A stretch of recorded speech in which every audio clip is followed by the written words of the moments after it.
अच्छा जी, बात करते हैं। सर अब सवाल ये पैदा होता है कि 1 साल गुज़र गया, अब इन्वेंट्री आपने वैल्यू करनी है, तो किस वैल्यू पर मेजर करोगे? तो देखो इसकी 2 चीज़ें, यहाँ 2 चीज़ें हैं। अगेन देखो एक चीज़ समझो, सवाल करने से ज़्यादा बेहतर है कि आपको पूरे एरिया पर ग्रिप हो, आपको पता हो कि यार किस तरीके से कड़ी मिल रही है। तो मैं सवालात तुम्हें करवाऊँगा, मगर थोड़ा-सा हम कॉन्टेक्स्ट ले लें, हम समझ लें कि यार ये लिंक कैसे हो रहा है। ये जो इन्वेंट्री का पूरा स्टैंडर्ड है, अगर तुम्हारी लिंकेज अच्छी है ना, तो सवालात जिस तरीके से भी आ जाएँ, तुम लिंक कर पाओगे। The point you started linking the topic with the question, तुम्हारे लिए वो सवाल बहुत ईज़ी हो जाएगा। तो ये जितनी भी बातें मैं तमहीद बाँध रहा हूँ ना, ये सिर्फ़ इस मकसद से बाँध रहा हूँ कि तुम्हें लिंक पता चल जाए कि यार कौन-सा एरिया कहाँ फ़ॉल करता है। क्योंकि एक सबसे बड़ा अलमिया ये है कि बच्चों को जो है पता तो होता है कि भाई lower of cost and NRB पर करना है, कब करना है, किस पॉइंट पे करना है, ये पता ही नहीं होता। तो ये जो मैं तमहीद बांध रहा हूँ तुम्हें, ये सिर्फ इस वजह से बांध रहा हूँ ताकि तुम्हारे दिमाग में ये चीज बैठ जाए कि यार किस तरीके से फ्लो किस तरीके से होता है, कि किस पॉइंट पर क्या चीज की जाती है। तो इनिशियल मेजरमेंट जब हम खरीद रहे हैं उस वक्त की जाती है। सब्सीक्वेंट मेजरमेंट, लेट्स से आपने माल खरीद लिया, अब आप साल के एंड पे लेकर बैठे हुए हो या ड्यूरिंग द ईयर इन्वेंट्री में मूवमेंट आ रही है। इसमें मैं बड़ी अच्छी एग्जांपल देता हूँ बच्चों को कि लेट से 3 मार्कर्स हैं। अब 3 मार्कर जो हैं, एक 10 वाला है, 11 वाला है, 12 वाला है। अब आपको बेचना है मार्कर। तब आप ज़ाहिर-सी बात है कि आप कस्टमर को तो नहीं बताओगे ना, भाई देखिए मैंने 10 वाला खरीदा, ये 11 वाला खरीदा है, 12 वाला, लाखों की तादाद में। कस्टमर तो जो है वो माल लेगा, जो उसे पसंद आएगा वो ले जाएगा। मगर आपके लिए ज़रूरी है कि आप उसकी मैनेजमेंट करो कि यार ये कितने रुपए की कॉस्ट वाला माल था। तो उसके लिए स्टैंडर्ड जो है कुछ अजम्पशन बेस्ड मेथड बताता है कि यार आप अज्यूम कर लो कि जो पहले आया होगा वो पहले गया होगा, जिसको हम बोलते हैं फीफो। या फिर आप अज्यूम कर लो कि सर जितने भी जो है यूनिट्स हैं उन सब का एक वेटेड एवरेज रेट ले लो, तो उसको आप बोलते हो एवको, वेटेड एवरेज मेथड।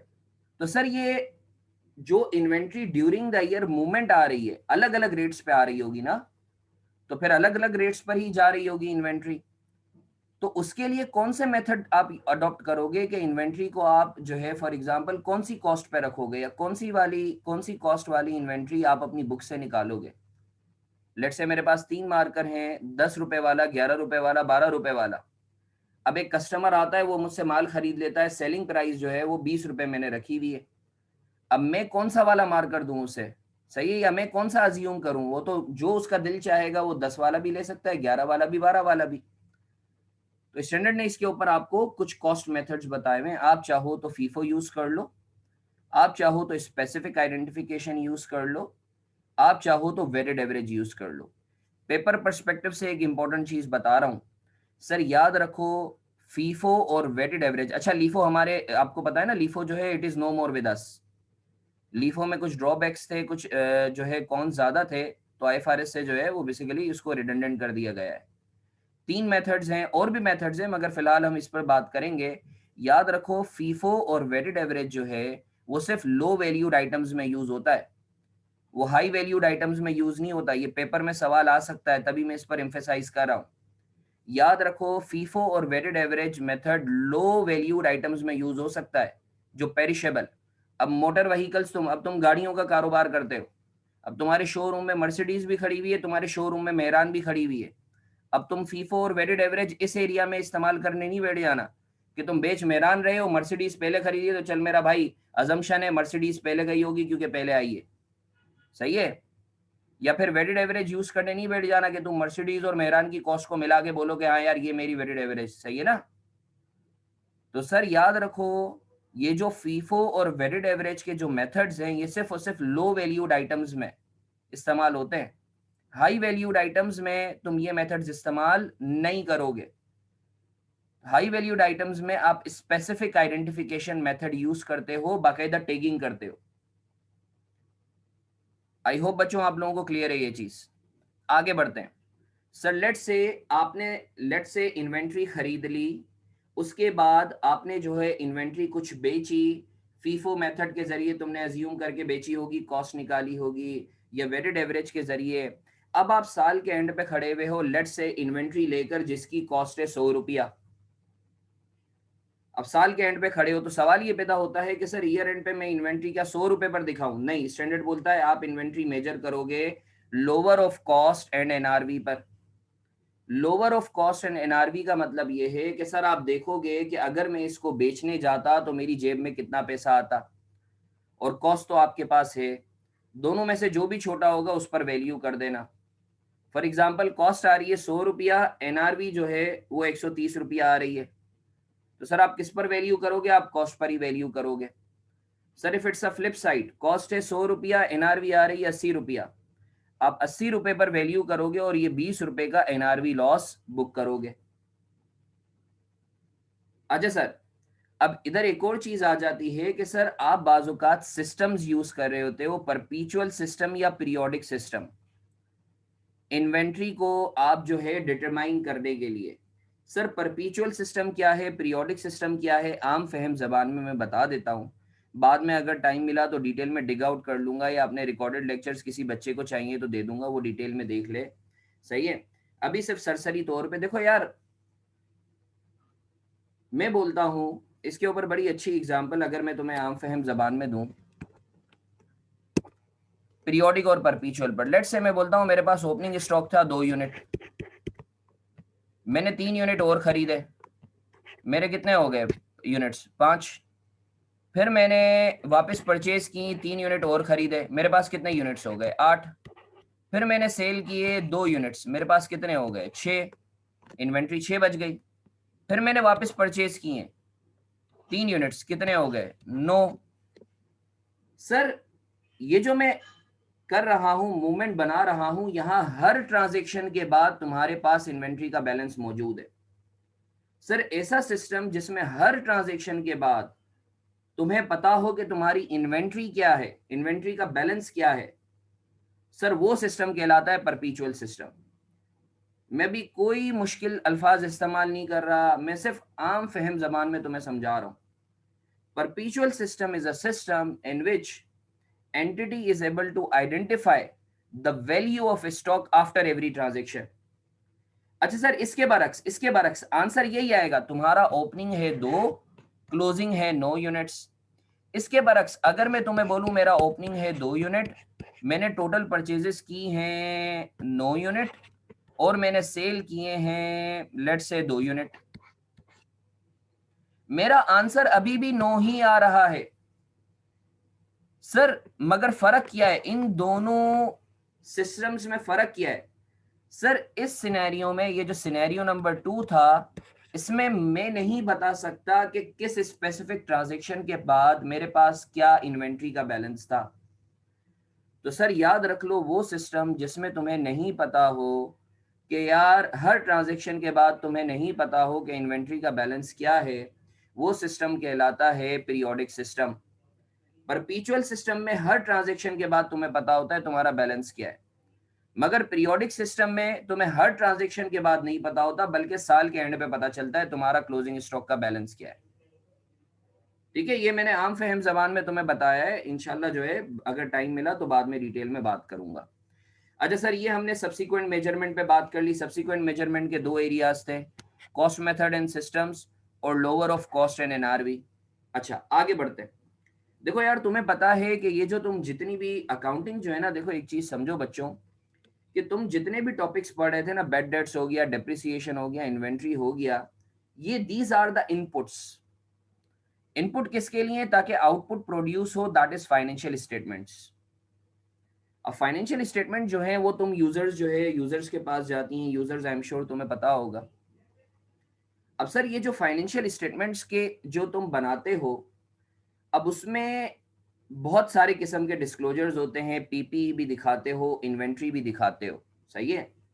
अब सर एक तो ये है, बैलेंस शीट में तुमने बता दिया इन्वेंट्री कितनी है, लेट्स से इन्वेंट्री है 20 मिलियन की मेरे पास। अब सर वो इन्वेंट्री कितनी रॉ मटेरियल की फॉर्म में, कितनी वर्क इन प्रोसेस की फॉर्म में, कितनी फिनिश गुड की फॉर्म में है, ये सारी चीजें भी तुम्हें बतानी होती हैं। या कितनी ऐसी इन्वेंट्री है जो कॉस्ट ऑफ गुड सोल्ड के नाम पे एक्सपेंस आउट हुई, कितनी ऐसी इन्वेंट्री है जो एनआरवी लॉस के नाम पे बुक हुई, या कितनी ऐसी इन्वेंट्री है जो तुमने गिरवी के तौर पे रखवाई हुई है। भाई तुम्हें अपने यूजर को ये सारी चीजें भी तो बतानी होती हैं इन्वेंट्री के हवाले से।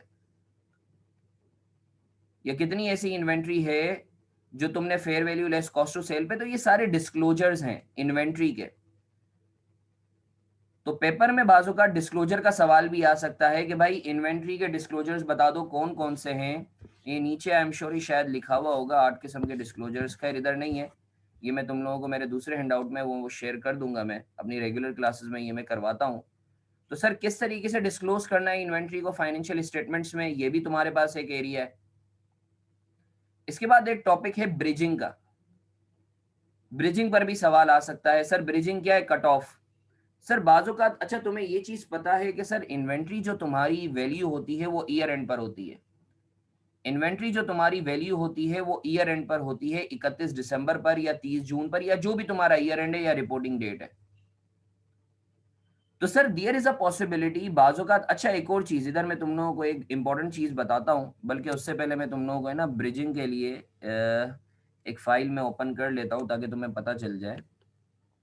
एक मिनट ना बच्चों।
अच्छा सर,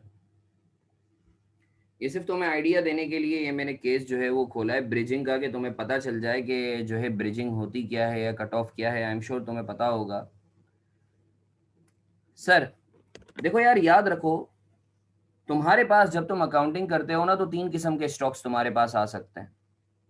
एक तो ये है जो वो स्टॉक जो तुम्हारे पास एज पर रिकॉर्ड्स आ रहा हो, और एक वो स्टॉक आ सकता है जो फिजिकली तुम्हारे पास आ रहा हो, और एक वो स्टॉक है जो इस पर IS2 तुम्हें अपने पास शो करना है, या स्टैंडर्ड जो बोलता है कि यार स्टॉक ये होना चाहिए।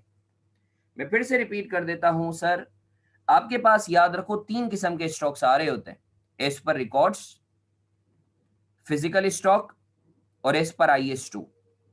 याद रखो जो तुम अपनी फाइनेंशियल्स में शो करते हो वो stock as per IS2 show करते हो, जो तुम अपनी फाइनेंशियल्स में स्टॉक शो करते हो वो एज पर IS2 शो करते हो। सर एक चीज समझो, ये मैं क्विकली तुम्हें बता देता हूं। Sir there is a possibility exam में तुम्हें सवाल दिया जाए, तुम्हारे पास ईयर एंड पर ही फिजिकल स्टॉक तुम्हें दिया गया हो, ईयर एंड पर ही तुम्हें फिजिकल स्टॉक दिया गया हो, और तुम्हें बोला जाए ईयर एंड पर ही stock as per IS2 calculate करते करके दो। ये नॉर्मल केस है, तुमने कुछ नहीं करना, फिजिकल स्टॉक में कुछ एडजस्टमेंट करनी है और स्टॉक एज पर IS2 तुम्हारे पास आ जाएगा। केस 2, बाज़-औक़ात ऐसा होता है, देखो एक चीज याद रखो, जो तुम्हारी बेस होती है ना वो होती है फिजिकल स्टॉक, वैल्यूएशन की जो बेस होती है। याद रखो अगर तुम्हें पेपर में एज पर रिकॉर्ड्स स्टॉक दिया हुआ है और फिजिकल स्टॉक दिया हुआ है तो हमेशा फिजिकल स्टॉक पे रिलाई करना, या अगर एज पर रिकॉर्ड दिया हुआ है तो सबसे पहले फिजिकल स्टॉक कैलकुलेट करना, इसके बाद एज पर IS2 कैलकुलेट करना। अच्छा सर, फिजिकल स्टॉक और एज पर IS2 में फर्क कैसे हो सकता है? बिल्कुल हो सकता है। हो सकता है फिजिकल स्टॉक तुम्हारे पास आ रहा हो 10 यूनिट, मगर उसमें से 2 यूनिट जो हैं वो किसी और के तुम्हारे पास पड़े हुए हो, तो सर एज पर IS2 तुम्हारा जो स्टॉक है वो 8 यूनिट्स होना चाहिए, जबकि फिजिकल स्टॉक में 10 आ रहा है। तो सर फिजिकल स्टॉक और IS2 बराबर भी हो सकता है, सेम भी हो सकता है, मगर अलग अलग भी हो सकता है। तो तुम्हें फिजिकल स्टॉक से हमेशा एज पर IS2 निकालना है। अच्छा सर, केस 1 के बाद केस 2 पर हम बात करते हैं। लेट्स से तुम्हारे पास फिजिकल स्टॉक 31 दिसंबर पर नहीं दिया हुआ था, किसी आगे की डेट पे दिया हुआ था। लेट्स से 11 जनवरी 2013 को दिया हुआ था, अज्यूमिंग तुम्हारा ईयर एंड है 31 दिसंबर 2012। अब यू वुड बी सपोज्ड कि तुम 11 जनवरी 2013 के फिजिकल स्टॉक से तुम 31 दिसंबर 2012 का स्टॉक एज पर IS2 निकालो। तो ये फॉरवर्ड कट ऑफ कहलाता है। फॉरवर्ड कट ऑफ क्यों कहलाता है? क्योंकि इसमें स्टॉक टेकिंग डेट आगे की डेट पर होती है। रिपोर्टिंग डेट जो है तुम्हारी, उससे आगे की डेट पर स्टॉक टेकिंग डेट होती है, कट ऑफ डेट, तभी इसको फॉरवर्ड कट ऑफ भी देते हैं, कहते हैं। फॉरवर्ड कट ऑफ में आप पीछे की तरफ आते हो, आप जो है बेसिकली रिवर्स गियर लगाते हो। अच्छा सर, इसके बरक्स देयर इज अ पॉसिबिलिटी कि तुम्हें जो फिजिकल स्टॉक है वो 31 दिसंबर की जगह कोई पहले की डेट का दिया गया हो, लेट्स से 21 दिसंबर की डेट का। अब तुम 21 दिसंबर से क्या करोगे? फॉरवर्ड कैलकुलेशन करोगे, सही है, और तुम्हें स्टॉक एस पर IS2 निकालना होगा 31 दिसंबर 2012 का। अच्छा सर, बैकवर्ड कट ऑफ को बैकवर्ड कट ऑफ इस वजह से कहते हैं, बैकवर्ड कट ऑफ को बैकवर्ड कट ऑफ इस वजह से कहते हैं क्योंकि सर ये जो तुम्हारी स्टॉक टेकिंग डेट या कट ऑफ डेट होती है वो 31 दिसंबर 2012 से या रिपोर्टिंग डेट से पहले की दी हुई होती है। अब सर, फॉरवर्ड कट ऑफ या बैकवर्ड कट ऑफ का ट्रीटमेंट क्या होगा, किस तरीके से करेंगे, ये डिटेल में जैसा कि मैंने आप लोगों को बताया, मैं रिकॉर्डेड लेक्चर्स अगर आप चाहो तो मैं आपको बाद में शेयर कर दूंगा। सही है, मेरे लिए बस दुआ कर देना, मैं आप लोगों को यूं ही शेयर कर दूंगा। सही है, बाद में मुझसे कांटेक्ट कर लेना। अच्छा सर, मूविंग ऑन, ये मैंने सिर्फ आप लोगों को जो है ये कट ऑफ के हवाले से थोड़ा बहुत आइडिया दिया ताकि आप लोगों को पता चल जाए। अच्छा सर, इसके बाद आखिरी एरिया जो है आपका, आखिरी एरिया जो इन्वेंट्रीज में टेस्ट हो सकता है सर, वो क्या है? क्लोजिंग एंट्रीज, क्लोजिंग और एडजस्टिंग एंट्रीज। अच्छा सर, क्लोजिंग और एडजस्टिंग एंट्रीज क्या है? आपको पता है साल के एंड पे जब आप स्टॉक निकालते हो तो परपीचुअल सिस्टम में कुछ एंट्रीज होती हैं या पीरियोडिक सिस्टम में कुछ एंट्रीज होती हैं लॉसेस वगैरह की। तो ये क्लोजिंग एंट्रीज का एरिया उस हवाले से डील करता है। 2-3 दफा आईकेप में क्वेश्चंस भी आ चुके हैं। सही है, तो ये इन्वेंट्री का पूरा एक क्विक रिवीजन था जो मैंने आप लोगों को दिया है। अब हम एक दो सवालात करते हैं इन्वेंट्रीज पर, उसके बाद आगे बढ़ते हैं हम लोग। सही है, फिर करेक्शन ऑफ एरर्स पे आगे बढ़ेंगे।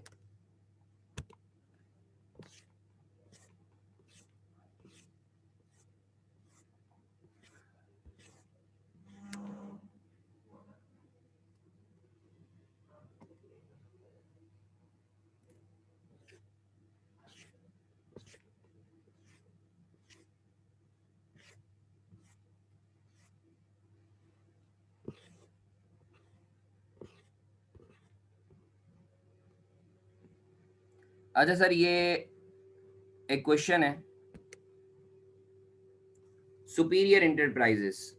सही है बच्चों, ये क्वेश्चन है सुपीरियर इंटरप्राइजेस, इसको क्विकली। अच्छा, इस क्वेश्चन के अंदर जो है ना, क्या कहते हैं, एक खूबसूरती ये है कि इसमें एग्जामिनर ने इनिशियल मेजरमेंट को भी टेस्ट किया है, इसमें एग्जामिनर ने तुम्हारा सब्सिक्वेंट मेजरमेंट को भी टेस्ट किया है, इसमें इस एग्जामिनर ने कॉस्ट फॉर्मूले और सिस्टम को भी टेस्ट किया है।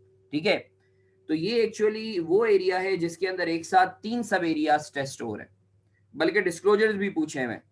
सही है, तो इस सवाल को हम देखते हैं क्विकली। सही है, चूंकि टाइम कम है तो ये 4 प्रोडक्ट से मैं आपको कोई भी एक प्रोडक्ट करवा देता हूं। सही है बच्चों, तो जरा जल्दी से मुझे मैसेज करके इनपुट दे दो, क्या तुम लोग 10 मिनट का टाइम चाहते हो इस सवाल को स्किम थ्रू करने के लिए? हम लोग स्टार्ट करें सॉल्व करना इसे। जल्दी से मुझे मैसेज करके कमेंट बॉक्स में बता दो कि क्या डू यू वांट मी कि मैं डायरेक्ट इसको स्टार्ट करवा दूं, या तुम लोग 10 मिनट का टाइम चाह रहे हो सो that you can skim through this question. जल्दी से मुझे मैसेज करके बता दो।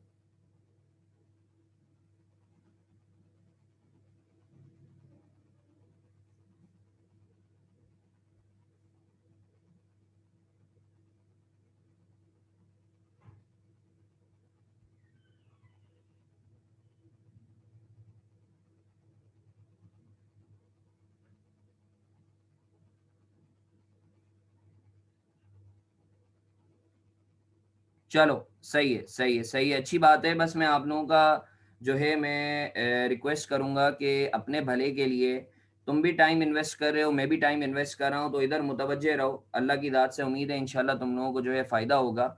सब इधर मुतवज्जे हो जाओ। ये एक बहुत अच्छा क्वेश्चन है, मैं स्टार्ट करवा देता हूँ। अच्छा सर, याद रखो याद रखो याद रखो, तुम्हारा कोई भी पेपर हो हमेशा रिक्वायरमेंट पहले पढ़ना। ये मैं तुम्हें बहुत इंपॉर्टेंट बातें बता रहा हूँ जो मैंने अपनी जर्नी से सीखा बीइंग अ स्टूडेंट। फिर 8 सालों की जब से ये मैं टीचिंग कर रहा हूँ 2011-12 से, तब से जो है ये, क्योंकि मैं बच्चों को काउंसिल भी करता रहा हूँ सारी चीज़ों में, ठीक है। और एक वक्त था कि मैं शायद जो है मैं वाहिद टीचर हूँ जो एक वक्त में 6 सब्जेक्ट्स पढ़ाता था, आज से 3-4 साल पहले, सीए के। तो सर यानी जो है सारे सब्जेक्ट्स का ऑलमोस्ट आइडिया है। तो एक चीज़ मैं तुम लोगों को बताऊं कि मेहरबानी करके हमेशा सबसे पहले रिक्वायरमेंट पढ़ना। क्योंकि बाजुकात आईकेप क्या करता है, वो ऊपर नॉर्थ की बातें करता है और पूछता साउथ के बारे में, सही है। तो जब तुम रिक्वायरमेंट पढ़ोगे तो you would get the scope के यार जो है तुम्हें किस तरीके से जो है चीज़ों को लेके चलना है। तो रिक्वायरमेंट हमेशा सबसे पहले पढ़ना, so that you can get the scope तुम्हें करना क्या है। अच्छा सर, रिक्वायरमेंट है compute the value of stock as at 31 December 2007 using any of the methods allowed under IS2। Sir कोई भी मेथड, सर याद रखो परपीचुअल और पीरियोडिक मेथड नहीं है, परपीचुअल और पीरियोडिक सिस्टम्स हैं। मेथड जो हैं फीफो और वेटेड एवरेज हैं, सही है। कोई भी मेथड यूज करना है। सर वेटेड एवरेज आसान है, मैं थोड़े मुश्किल वाले से करवाऊंगा, मैं फीफो से करवाऊंगा, सही है। वेटेड एवरेज आसान है। अच्छा sir, requirement number B, list the information that will have to be disclosed in the financials to comply with the requirements of IS2। Sir disclosures हैं, प्रेजेंटेशन एंड डिस्क्लोजर के हवाले से पूछा गया है कि भाई आप लिस्ट वो डिस्क्लोजर्स के बारे में बताओ। कौन कौन से 8 डिस्क्लोजर्स हैं, सही है। तुम चाहो तो मुझसे क्लास के बाद ले लेना, सही है। 8 डिस्क्लोजर सर जल्दी से बता दे कौन कौन से हैं। सर अकाउंटिंग पॉलिसी और कॉस्ट फार्मूला आपने बताना है। आपने जो है टोटल कैरिंग अमाउंट बतानी है और कैरिंग अमाउंट की बाइफर्केशन बतानी है कि रॉ मटेरियल की फॉर्म में कितना है, वर्क इन प्रोसेस की फॉर्म में कितना है, फिनिश गुड्स की फॉर्म में कितना है। आपने बताना है इन्वेंट्री कौन सी है जो fair value less cost to sell पर मेजर हुई है, कॉस्ट ऑफ गुड सोल्ड कितना है, एनआरवी लॉस कितना है, एनआरवी लॉस रिवर्स कितना हुआ है, सही है। वो क्या वजूहत थी जिसकी वजह से एनआरवी लॉस रिवर्स हुआ है।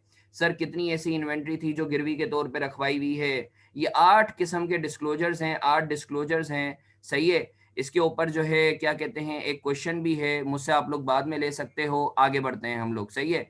तो सर बी का आंसर मैंने आपको दे दिया है, ए पर बात करते हैं।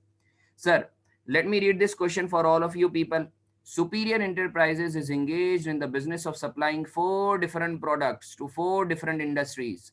The details relating to the movement of inventory and related expenditures are as follows.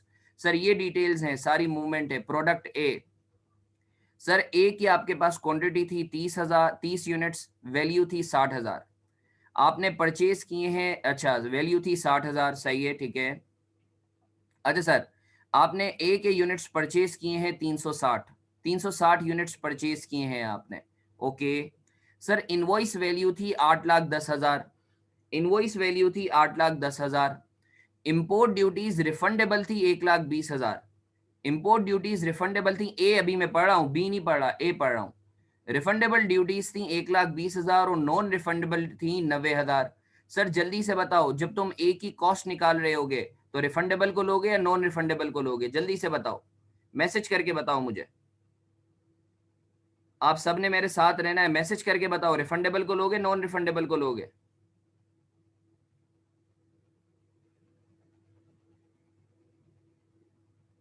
Sir non refundable को लेंगे, रिफंडेबल को नहीं लेंगे, जबरदस्त। अच्छा सर इसके बाद ये बता दिया, अरे अल्लाह के, रिफंडेबल को नहीं लेंगे तो शाम बेटा, नॉन रिफंडेबल को लेंगे, सिर्फ नॉन रिफंडेबल को। इन्वेंट्री की कॉस्ट में कभी भी रिफंडेबल को नहीं लेना, सिर्फ नॉन रिफंडेबल को लेना है। अच्छा सर कितने यूनिट्स सेल किए हैं, सर 350 यूनिट सेल किए हैं। वैल्यू कितनी थी 10,15,000। सर ये सेलिंग प्राइस है, ये सेलिंग प्राइस है।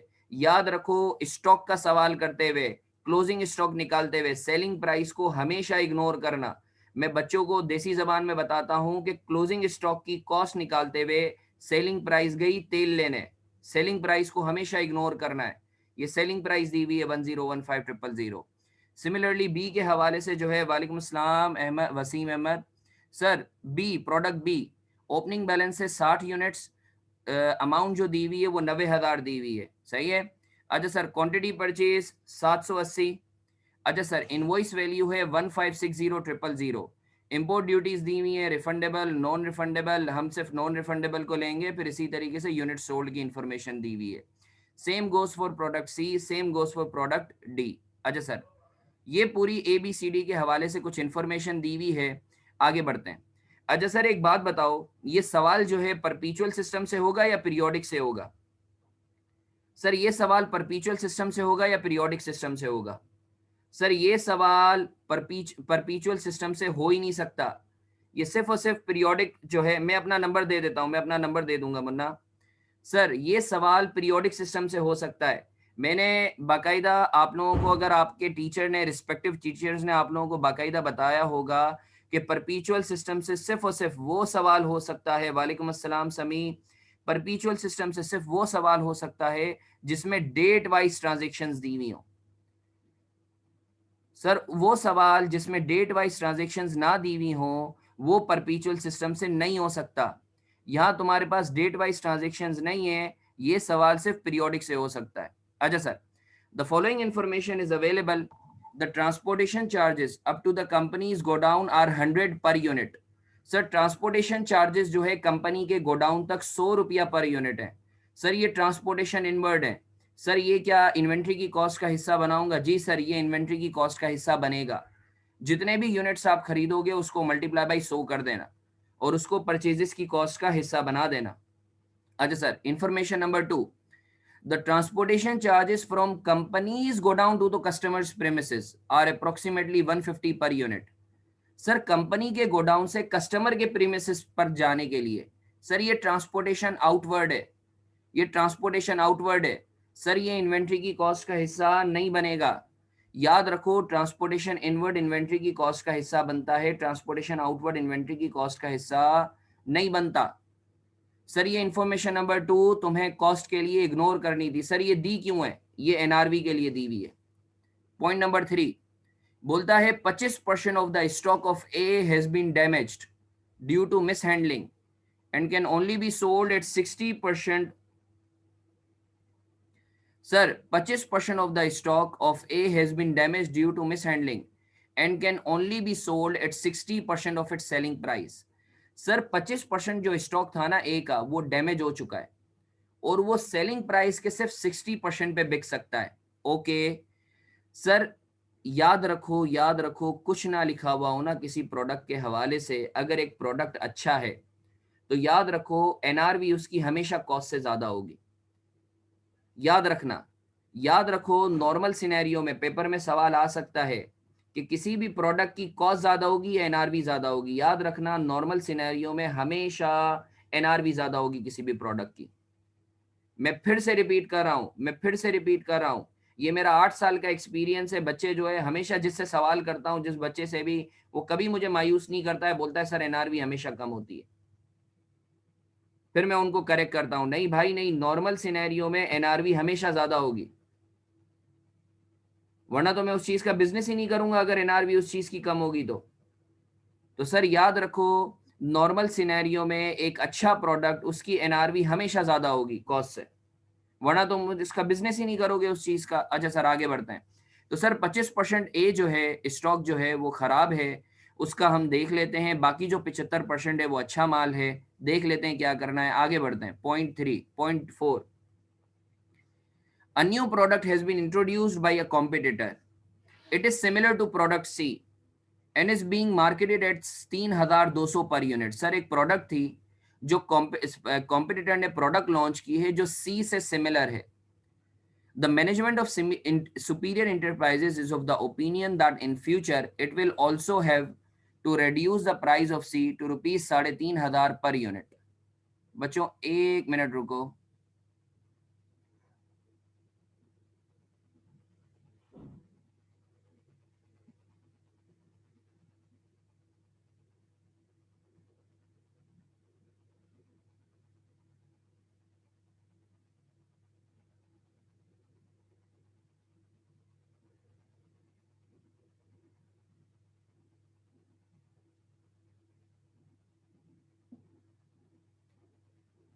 अच्छा सर, पॉइंट 4 में बोलता है new product has been introduced by a competitor, it is similar to product C, The management of Superior is of the opinion that in future it will also have to reduce the price of C to rupees 3,500 per unit. अच्छा sir, मेरे competitor ने product launch करा है, उसकी वजह से मुझे ऐसा लगता है कि अब जो मेरी प्रोडक्ट सी है वो ईयर एंड पे 3,500 पर यूनिट पे बिकेगी। अच्छा सर, सही है, ठीक है, इसको देख लेते हैं, कोई मसला नहीं है। एनआरवी दी हुई है सी की। On October 1 2007 200 units of D had been pledged with a bank as security against a short term loan which is repayable on March 31 2008।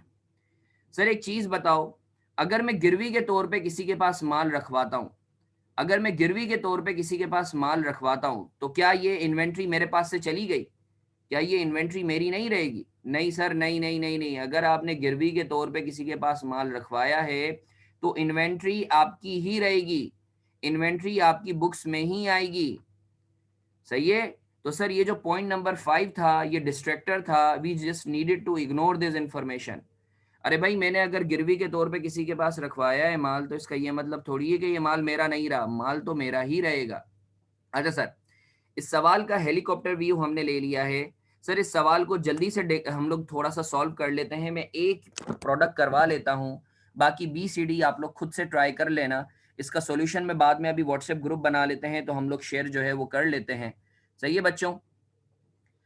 Sir जल्दी से जो है मैं इसको सॉल्व करवा देता हूँ। 1 मिनट दो, बल्कि इसका सॉल्यूशन दिया हुआ होगा, मैं तुम लोगों से शेयर करता हूँ। 1 मिनट बच्चों, रुको जरा।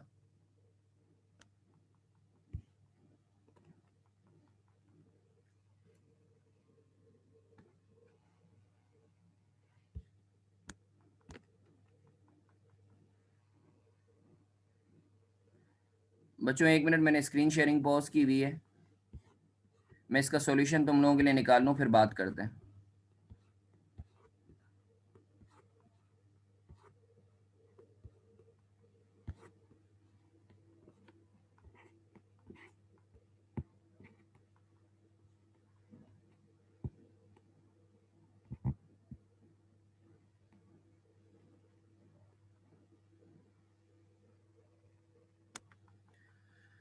अच्छा बच्चों, बिस्मिल्लाहिर्रहमानिर्रहीम। इस सवाल को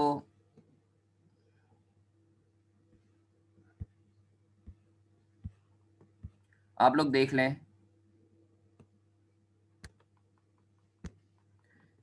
अच्छा सर, ये साइम मुन्ने ने हमसे एक बात पूछी थी, तो इसके ऊपर इम्पोर्टेंट मंजन भाई मारफानी के नाम से ये आप लोगों को स्क्रीन नज़र आ रही होगी। सही है बच्चों, ये इम्पोर्टेंट मंजन मैंने लिखवा दिया है, ये आप लोग नोट कर लो। तारिक, ये अटेम्प्ट जो है ये जो है 2012 में आया है, और फिर इसी जैसा सवाल हमाद लिमिटेड के नाम से 2014 या 15 में भी आया हुआ है।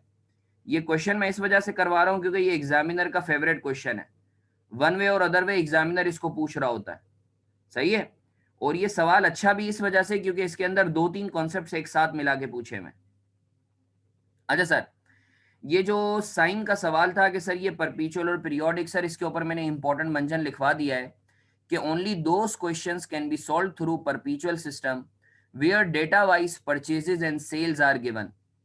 Date wise purchases, sir perpetual system से सिर्फ और सिर्फ वो सवाल सॉल्व हो सकता है जिसमें आपके पास ट्रांजेक्शन्स डेट वाइज दी हुई हो। अच्छा सर, अब ये सुपीरियर इंटरप्राइजेज, ये ऑटम 2010 का, ये मैंने मेंशन भी किया हुआ है। Initial cost of product A B C and D. Sir point number 1, step number 1, हम सबसे पहले इनिशियल कॉस्ट निकाल लेंगे product A B C D की। सही है। अच्छा, मैं सिर्फ एक प्रोडक्ट करवाऊंगा, टाइम की कमी की वजह से सिर्फ प्रोडक्ट ए करवाऊंगा, बाकी आप लोग खुद कर लेना। सही है, इसका सॉल्यूशन भी मैं दे दूंगा। अच्छा सर, सवाल में इनवॉइस प्राइस दी हुई थी, मैं नहीं बोल रहा, सवाल बोल रहा है। सवाल में दी हुई है इनवॉइस प्राइस प्रोडक्ट ए की 8,10,000। सर ये कॉस्ट ऑफ परचेजेज है, ये कॉस्ट ऑफ परचेजेज है, जो आपने माल खरीदा है उसकी कॉस्ट। सही है। सर प्रोडक्ट ए की इनवॉइस प्राइस है 8,10,000। अच्छा बच्चों, एक काम कर लो, अपनी आसानी के लिए ना इस सवाल की जरा तस्वीर ले लो मोबाइल से, ताकि ये सवाल तुम्हारे सामने हो। सॉल्यूशन में करवा रहा हूं, इस सवाल की जरा तस्वीर ले लो फटाफट, इस सवाल की जल्दी से तस्वीर ले लो अपने पास।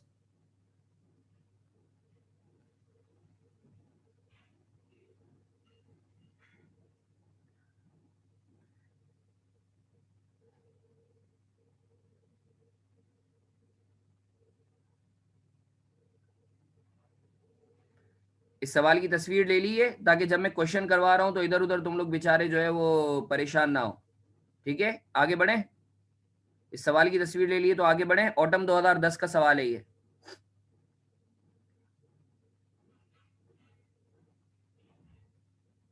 चलो सर आगे बढ़ते हैं। चलो चलो, सही है सही है, अच्छी बात है अच्छी बात है। बस अब सवाल अपने पास रखो, इसको 2 मिनट में सॉल्व कर लेते हैं। अच्छा सर, स्टेप नंबर 1, इनिशियली हम लोग कॉस्ट निकालेंगे कि भाई प्रोडक्ट ए जो आपने परचेजेस करी हैं उसकी कॉस्ट क्या होगी। सर इनवॉइस प्राइस थी 8,10,000, सवाल में दी हुई है प्रोडक्ट ए की इनवॉइस प्राइस 8,10,000। सर आप देख रहे हैं सिर्फ नॉन रिफंडेबल ड्यूटी ले रहा हूँ, सिर्फ नॉन रिफंडेबल ड्यूटी ले रहा हूँ। नॉन रिफंडेबल ड्यूटी ली है 90,000, रिफंडेबल नहीं ली है, सिर्फ नॉन रिफंडेबल ली है। अच्छा सर, आपको याद है अपने गोडाउन तक लाने के लिए जो पर यूनिट कॉस्ट इनकर हो रही थी वो 100 रुपया पर यूनिट थी। मैंने ये आउटवर्ड को नहीं लिया है, इनवर्ड को लिया है। अपने पास चाहो तो मंजन भाई मारफानी लिख सकते हो कि इनवर्ड को जो है आप इन्वेंट्री की कॉस्ट का हिस्सा बनाओगे। सर 100 पर यूनिट है, मैंने कितने यूनिट्स खरीदे, 360। तो सर 360 इंटू 100 पर यूनिट, तो ट्रांसपोर्टेशन इनवर्ड कितना आ गया, 36,000। सर कोई और किस्म की कॉस्ट है जो परचेजेस में ऐड होनी चाहिए? नहीं सर, इतनी ही है। तो sir total cost of purchases आपके पास कितनी आ गई, 9,36,000। सर आपने कितने यूनिट्स परचेज किए हैं? सर आपने जो है 360 यूनिट्स परचेज किए ए के। तो 9,36,000 को डिवाइडेड बाई 360 करूंगा तो रेट पर यूनिट कितना आ गया, 2600 आ गया। ये परचेजेस का रेट है मेरे बच्चों, ये अभी परचेजेस की मैंने कॉस्ट निकाली है। अभी मैंने फीफो ऐप को अप्लाई नहीं किया है, ये तो इनिशियल मेजरमेंट जो मैं इन्वेंट्री खरीद रहा हूं उसको किस वैल्यू पर मैं करूंगा। सिमिलरली बी की भी तुम कर लेना घर पे, सी की भी तुम कर लेना, डी की भी तुम कर लेना बाद में। अच्छा सर, स्टेप नंबर 1 हमें पता है परपीचुअल तो यूज नहीं होगा, पीरियोडिक यूज होगा, सही है, ऊपर मंजन में लिखवा भी चुका हूं तुम्हें। अब सर स्टेप नंबर 1 पीरियोडिक में आप क्या करते हो, और मैं फीफो मेथड यूज करवा रहा हूँ। तो सर आप सबसे पहले बना लेते हो cost of goods available for sale. Sir ये देख लो, sir cost of goods available for sale सवाल में दिया हुआ है ओपनिंग स्टॉक 30 यूनिट्स, रेट था 2,000 का, रेट था 2,000 का।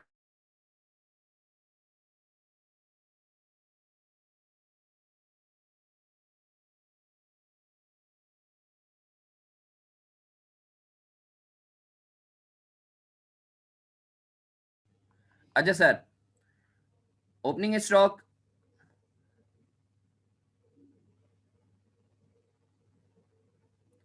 ओपनिंग स्टॉक जो है वो 30 यूनिट्स थे, सही है, 2,000 का रेट था तो ओपनिंग स्टॉक की अमाउंट आ गई 60,000। अच्छा सर, परचेज किए हैं 360 यूनिट, रेट है 2600, तो अमाउंट आ गई 9,36,000। सर टोटल अमाउंट आपके पास आ गई 9,96,000, सही है, और ये तुम्हारे पास नंबर ऑफ यूनिट्स आ गए। Cost of goods available for cell आपने इस तरीके से कैलकुलेट कर ली। अच्छा सर, अब अगर आप सवाल पढ़ो तो सवाल में दिया हुआ है, सवाल में दिया हुआ है कि आपने जो बेचे हैं 350 यूनिट्स बेचे। सर कितने में बेचे हैं, मैं फिर से रिपीट कर रहा हूं, कितने में बेचे हैं वो हमारे लिए रेलेवेंट नहीं है, कितने वाले बेचे हैं वो हमारे लिए रेलेवेंट है। कितने में बेचे हैं वो हमारे लिए रेलेवेंट नहीं है, because we are not calculating the profit.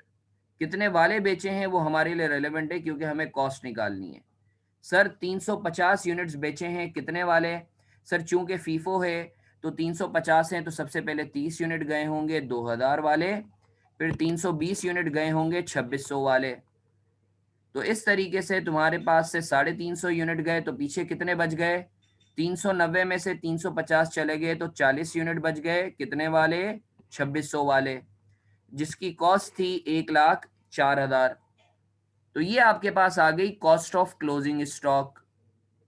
किसी बच्चे को यहां तक कोई मसला, कमेंट बॉक्स में कमेंट करके बता दो, किसी बच्चे को कोई मसला क्लोजिंग स्टॉक की कॉस्ट में, प्रोडक्ट ए की। ये थी कॉस्ट, अभी हमें वैल्यूएशन भी करनी है, ये थी सिर्फ कॉस्ट। आपको पता है इन्वेंट्री किस वैल्यू पर मेजर होती है, lower of cost and NRV पर। चलो सर आगे बढ़ते हैं, अब वैल्यू ऑफ स्टॉक निकालते हैं, वैल्यू किस पर मेजर होती है, lower of cost and NRV पर। अच्छा सर, मेरे साथ रहेंगे, मेरे साथ रहेंगे।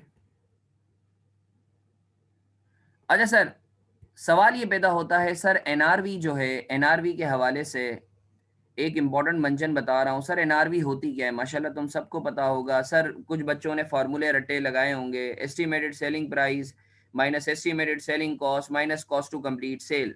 ठीक है सर, आम फहम जबान में समझो सर, किसी भी चीज को बेच के नेट आपकी जेब में जितना जा रहा है वो आपकी एनआरवी कहलाएगी। सही है। अच्छा सर, या तो सवाल में एनआरवी दी गई होगी, जैसे प्रोडक्ट सी की दी हुई है। अगर सर सवाल में एनआरवी नहीं दी हुई, सवाल में एनआरवी नहीं दी हुई, तो आप कैसे निकालोगे? या सवाल में एनआरवी का सेलिंग प्राइस नहीं दी हुई, जो पहला कंपोनेंट है एनआरवी का, estimated selling price minus estimated selling cost, तो आप सेलिंग प्राइस कैसे निकालोगे? आसान सा मंजन, जो लास्ट सेलिंग प्राइस दी हुई हो उसी को ही एनआरवी कंसीडर कर लेना। ये इंपॉर्टेंट मंजन जो है, ये एनआरवी के हवाले से ये मैंने लिखवाया है, ये मैं रीड भी कर देता हूँ। Important mention by HM with respect to NRV. If NRV has not been given in question, last available selling price shall be considered as NRV. Sir अगर सवाल में एनआरवी नहीं दी हुई, तो जो लास्ट सेलिंग प्राइस दी गई हो उसी को ही एनआरवी के लिए कंसिडर कर लेना। और अल्हम्दुलिल्लाह तुम्हें पता है इस सवाल में जो है तुम्हारे पास लास्ट सेलिंग प्राइस दी हुई है। अच्छा सर, अगर नहीं दी हुई हो तब इस्तेमाल होगी। अच्छा सर, आगे बढ़ते हैं। सर मेरे पास टोटल क्लोजिंग स्टॉक के जो यूनिट्स थे वो कितने यूनिट्स थे? मेरे पास 40 यूनिट्स थे। टोटल मेरे पास स्टॉक के 40 यूनिट्स थे। अब बोलता है 25% जो है, 25% वो डैमेज्ड हो गए। मेरे साथ रहना, 25% यूनिट्स डैमेज हो गए। 40 का 25% कितना होता है? 10 यूनिट्स। और 75% इसका मतलब है अच्छे हैं। 75% कितने होते हैं? 30 यूनिट्स। अब सर सबसे पहले हम 75% की वैल्यूएशन कर लेते हैं। जो 75% यूनिट्स हैं, 30 यूनिट्स। अच्छा बच्चों मुझे बताओ, cost per unit, cost per unit कितनी थी? 2600 पर यूनिट थी। एनआरवी कितनी थी? एनआरवी कितनी थी? ये अच्छे गुड्स की बात कर रहा हूँ, ये जो 75% गुड्स हैं, अच्छे गुड्स उनकी बात कर रहा हूँ। सर मुझे एक बात बताओ, प्रोडक्ट ए की तो कोई एनआरवी नहीं दी हुई, अलबत्ता प्रोडक्ट ए के बारे में मुझे पता है कि 350 यूनिट्स जो बिके थे, ये जो 350 यूनिट्स हैं, देखो इसको जरा, मैं ये हाईलाइट नहीं हो रहा, ये जो क्वांटिटी सोल्ड में अगर तुम देखो, 350 यूनिट्स जो बिके थे वो 1015 000 के बिके थे। 1015 000 के बिके थे। अच्छा सर, अगर मैं 1015 000 को डिवाइड कर दूं 350 से, तो मेरे पास क्या सेलिंग प्राइस पर यूनिट आ जाएगी? अगर मैं 1015 000 को 350 से डिवाइड कर दूं, तो मेरे पास सेलिंग प्राइस पर यूनिट आ जाएगी? जी सर बिल्कुल आ जाएगी। तो देखो मैंने क्या किया है, मैंने 1015 000 को डिवाइडेड बाई 350 किया, तो मेरे पास एक यूनिट की सेलिंग प्राइस आ गई 2900। सर आपको पता है कि ट्रांसपोर्टेशन आउटवर्ड जो है ये एक तरीके से सेलिंग कॉस्ट है। ट्रांसपोर्टेशन आउटवर्ड एक तरीके से सेलिंग कॉस्ट है। तो सर आप ये एनआरवी निकालने के लिए माइनस करोगे, क्योंकि एनआरवी का फॉर्मूला है selling price minus selling cost. तो सर 2900 माइनस 150, तो आपके पास एनआरवी पर यूनिट आ गई 2750। अब सर दोनों में से छोटा कौन? सर एनआरवी ज्यादा है, एनआरवी ज्यादा है और तुम्हारी जो है क्या कहते हैं कॉस्ट कम है, तो आप कॉस्ट पर ही वैल्यू करोगे। सर टोटल वैल्यू कितनी आ जाएगी? 2600 अगर एक यूनिट का है तो इंटू 30, 78,000 टोटल वैल्यू आ जाएगी 75% की। सर कोई लॉस है? नहीं सर, कोई भी लॉस नहीं है, क्योंकि एनआरवी ज्यादा है। अच्छा सर, अब हम जो 10 यूनिट्स थे, मतलब 25% जो खराब हो चुके थे, उस पर बात कर लेते हैं। अच्छा सर, ये जो 10 यूनिट्स हैं उसकी जो कॉस्ट है वो तो 2600, अच्छा माल हो बुरा माल हो है तो 2600 का कॉस्ट तो सेम रहेगी। अलबत्ता एनआरवी के हवाले से ये बोलता है, एनआरवी के हवाले से ये बोलता है कि सर जो डैमेज हो चुका है वो नॉर्मल सेलिंग प्राइस के 60% पे बिक सकता है। तो सर नॉर्मल सेलिंग प्राइस आपके पास क्या है? नॉर्मल सेलिंग प्राइस है 2900 पर यूनिट, अभी आपने निकाला। तो 2900 पर यूनिट का अगर मैं 60% ले लूं, तो आपके पास एस्टिमेटेड सेलिंग प्राइस आ जाती है 1740 डैमेज्ड यूनिट्स की। आपने उसमें से कॉस्ट ऑफ रियलाइजेशन माइनस की, अच्छा माल हो बुरा माल हो कॉस्ट ऑफ रियलाइजेशन तो इनकर होगी ना। 150 रुपए की कॉस्ट ऑफ रियलाइजेशन इनकर हुई, तो आपके पास वैल्यू पर यूनिट कितनी आ गई? वैल्यू पर यूनिट कितनी आ गई आपके पास? जो बुरे थे ये जो आपके पास एनआरवी पर यूनिट आ गई 1590। अच्छा सर, कॉस्ट छोटी या एनआरवी छोटी? सर एनआरवी छोटी। तो आप वैल्यू पर यूनिट 1590 पे करोगे। Sir total number of units कितने हैं? 10 यूनिट्स हैं। तो 1590 इंटू 10, आप टोटल वैल्यू जो दिखाओगे वो 15,900 की दिखाओगे, डैमेज्ड यूनिट्स की। अच्छा सर, आप वैल्यू कितने पर? सर आपने जो वैल्यू किया था वो किया था, जो कॉस्ट पे वैल्यू किया हुआ था 2600 पे। अब आपको वैल्यू करना है 1590 पे। तो सर इन दोनों का जो डिफरेंस है पर यूनिट लॉस कितने का आ रहा है? वो आ रहा है 1010 का। मल्टीप्लाई बाई 10 करोगे क्योंकि 10 यूनिट्स हैं, तो आपके पास एनआरवी लॉस, एनआरवी लॉस सिर्फ तुम्हारी अंडरस्टैंडिंग के लिए निकाल के बताया है, ये सवाल में रिक्वायर्ड नहीं है। तो सर टोटल प्रोडक्ट ए की जो वैल्यू है वो कितनी है? 15,900 प्लस 78,000। सर 15,900 प्लस 78,000 करो, कितना आ रहा है? 78,000 प्लस ये आ रहा है 93,900 आई बिलीव। 78 और 15,900 ये होते हैं, अल्लाह तुम्हारा भला करे, 93,900। जो तुम टोटल अपनी प्रोडक्ट ए की वैल्यू करोगे वो डैमेज्ड प्लस गुड यूनिट्स 93,900 पे करोगे। अच्छा सर, तो सर आई एम श्योर आप लोगों को प्रोडक्ट ए के हवाले से चीज़ें क्लियर हो गई हैं। अगर कोई सवाल है तो मुझसे बात कर सकते हो, else we should move on. Product B C D आप लोग खुद से कर लोगे बच्चों।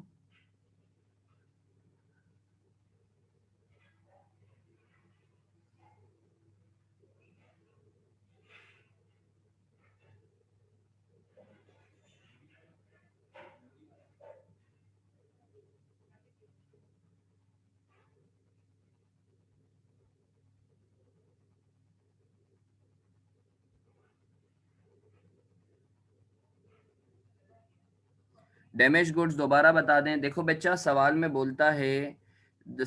बोलता है कि सर आपने, आपकी जो डैमेज गुड्स हैं उसकी जो एनआरवी है वो, या वो जो बिकेगी वो 60% ऑफ सेलिंग प्राइस पे बिकेगी। सेलिंग प्राइस आपके पास 2900 है, 2900 का 60% आपने लिया तो 1740 आ गई। Sir cost of realisation transportation outward 1740 minus 150, तो आपके पास एनआरवी पर यूनिट आ गई 1590 डैमेज्ड यूनिट्स की। सर 2600 की कॉस्ट है, 1590 की एनआरवी है। छोटा कौन? एनआरवी। तो कितने पे वैल्यू करेंगे? 1590 पे। सर 10 यूनिट्स हैं तो 1590 इंटू 10, 15,900 पे वैल्यू करेंगे। आई होप बच्चा आप लोगों को क्लियर है।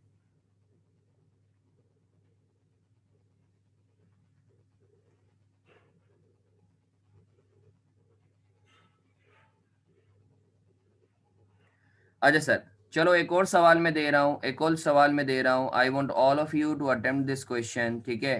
फिर हम लोग आगे बढ़ते हैं।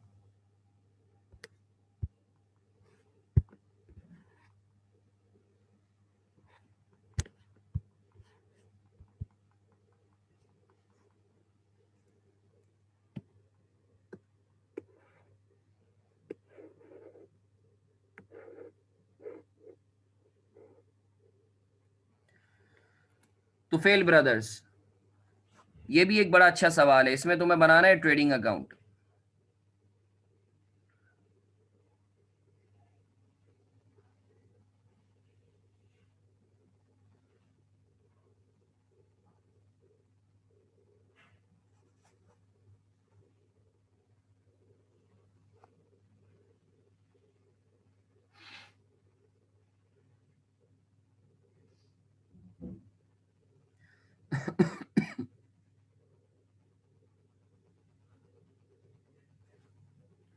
सर ये भी एक बड़ा जबरदस्त सवाल है, इसमें तुम्हें ट्रेडिंग अकाउंट बनाना है।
अच्छा sir,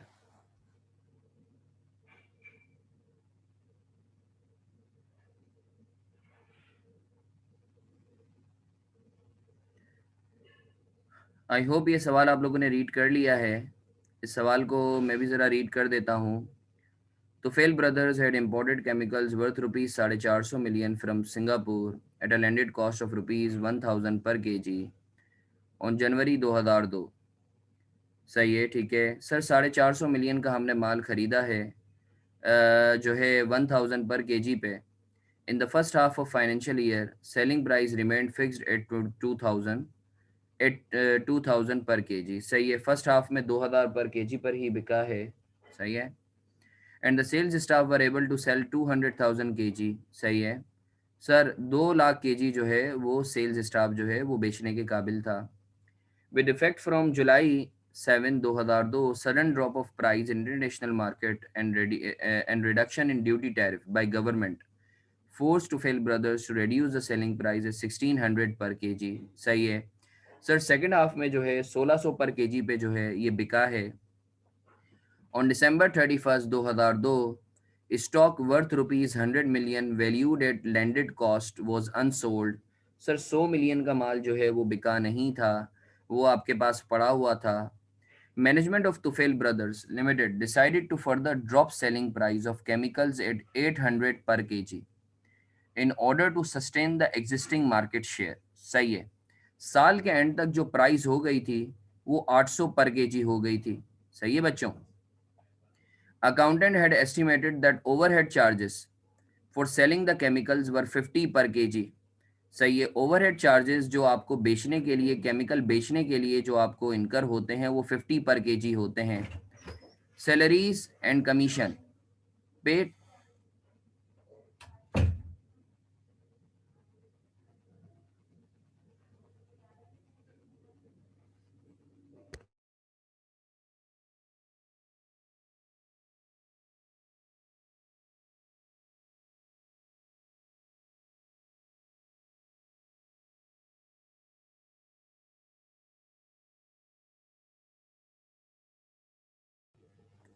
salaries and commission paid during the year amounted to rupees 10 million. सही है, ठीक है सर, 10 मिलियन का जो है सैलरीज और कमीशन पे करा है। अच्छा sir, keeping in view the requirements of IS2, you are required to value the stock and calculate the amount of profit earned by Tufel Brothers during the year ended 31 December 2002। Sir हमें closing stock की value निकालनी है और हमें एक तरीके से P&L बनाना है। सही है बच्चों। आओ सर इसको हम जल्दी से सॉल्व कर लेते हैं। आप लोगों ने इसकी तस्वीर ले ली है, आई एम श्योर इस सवाल की तस्वीर ले लो तो फिर हम लोग आगे बढ़ते हैं।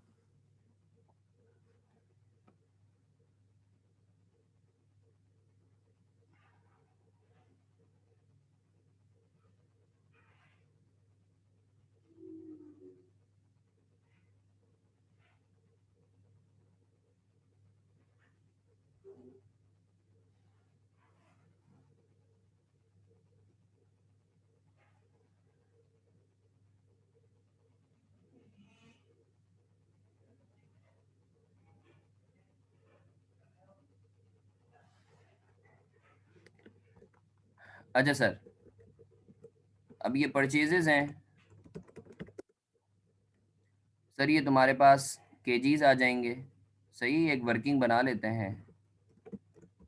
KGs, rate, amount.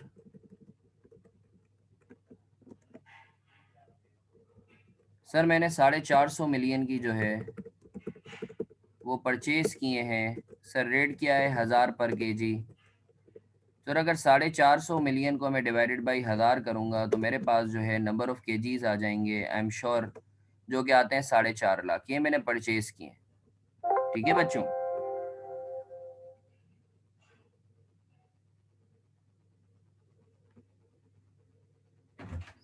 अब सर 450 केजी मैंने परचेज किए हैं 450 मिलियन के। अब सर हुआ क्या है, फर्स्ट हाफ में जो है, फर्स्ट हाफ में जो मैंने बेचे हैं वो 2000 केजी बेचे हैं। Cost of goods sold in first half sir first half में जो मैंने बेचे हैं यूनिट्स, वो कितने बेचे हैं सर? 2000 केजी। कॉस्ट निकाल रहा हूँ, कितने, मैं नहीं निकाल रहा, कॉस्ट निकाल रहा हूँ। सर कितने यूनिट्स बेचे हैं? 2 लाख केजी बेचे हैं। 2 लाख केजी बेचे हैं सर। कितने वाले? 1000 वाले। सही है बच्चों? तो सर मेरे पास मजे की बात ये है, मजे की बात ये है, एक मिनट बच्चों, मजे की बात ये है, मेरे पास कॉस्ट ऑफ क्लोजिंग स्टॉक दी हुई है। सवाल में दिया हुआ है, मैं नहीं बोल रहा, सवाल में कॉस्ट ऑफ क्लोजिंग स्टॉक दी हुई है कि सर कितने यूनिट्स जो हैं वो आपके पास बच गए हैं। ये जो है 100 मिलियन के जो है आपके पास यूनिट्स बच गए हैं।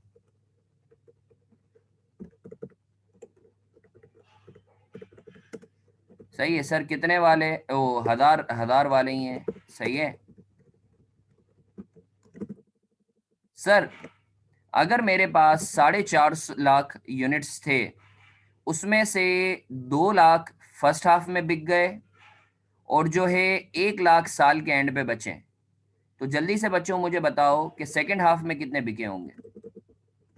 सेकंड हाफ में कितने बिके होंगे? अगर 4.5 लाख यूनिट थे, 200 फर्स्ट हाफ में बिक गए, 2 लाख, और 1 लाख साल के एंड पे बचे, तो सेकंड हाफ में कितने बिके होंगे?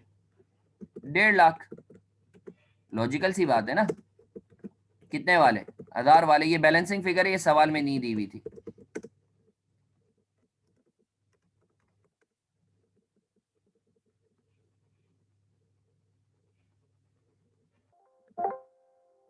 सही है बच्चों, ये बैलेंसिंग फिगर है। आई होप आपको क्लियर है। ये बैलेंसिंग फिगर है।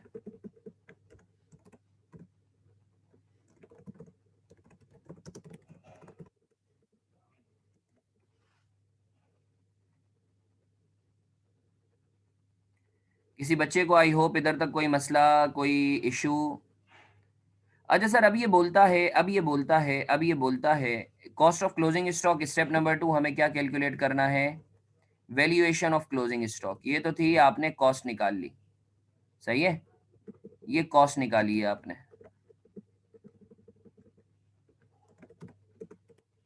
Cost of closing stock and cost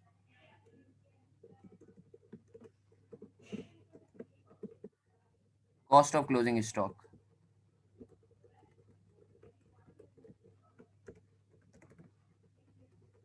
अब हम निकाल कर लेते हैं वैल्यूएशन,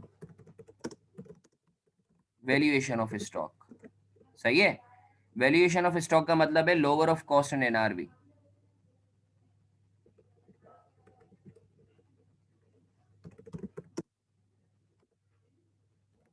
कॉस्ट पर यूनिट कितनी है सर? 1000 रुपया कॉस्ट पर यूनिट है।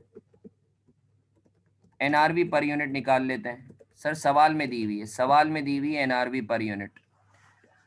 अगर तुम आखिरी पैराग्राफ पढ़ो, आखिरी पैराग्राफ पढ़ो, तो उसमें बोलता है कि management of Tofel brothers decided to further drop selling price at 800 per KG. Accountant has estimated that overhead charges for selling chemicals were 50 पर केजी। सही है। तो सर 800 जो है एनआरवी पर यूनिट अगर हम निकालना चाहें, तो एस्टिमेटेड सेलिंग प्राइस कितनी है? एस्टिमेटेड सेलिंग प्राइस जो है वो 800 है, मगर इसको बेचने के लिए कॉस्ट ऑफ रियलाइजेशन जो है वो 50 रुपए की है। मैं नहीं बोल रहा, सवाल में दिया हुआ है।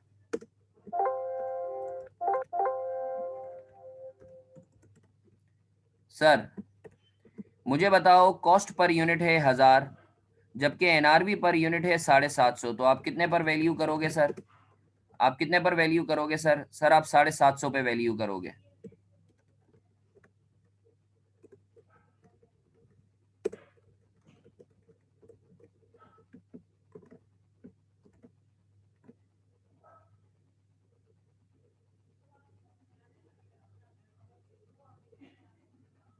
750 पर यूनिट पे आप वैल्यू करोगे। ठीक है। अच्छा सर, टोटल कॉस्ट कितनी आ जाएगी? टोटल वैल्यू कितनी आ जाएगी सर? सर आपके पास नंबर ऑफ यूनिट्स कितने हैं? नंबर ऑफ केजीज हैं 1 lakh, 1 lakh into 750, 75 million. Total value जो आपके पास आ जाएगी वो 75 मिलियन आ जाएगी क्लोजिंग स्टॉक की। आई होप बच्चों आप लोगों को क्लियर है। ये हमने क्लोजिंग स्टॉक की वैल्यू निकाली। अब जल्दी से हम पीएनएल बना लेते हैं, प्रॉफिट निकाल लेते हैं।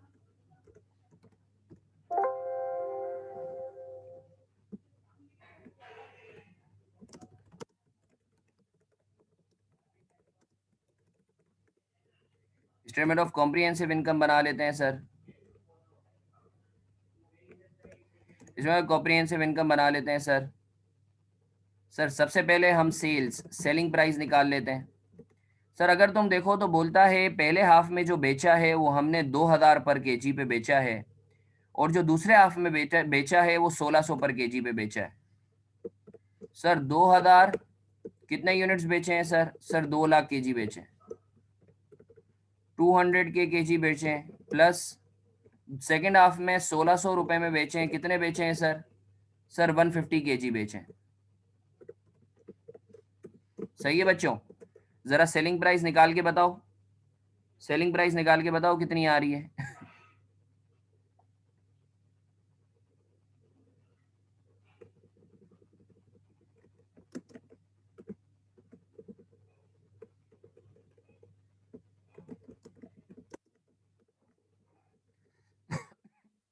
सेलिंग प्राइस निकाल के बताओ, मल्टीप्लाई करके बताओ बेटा कितनी आ रही है बेटा।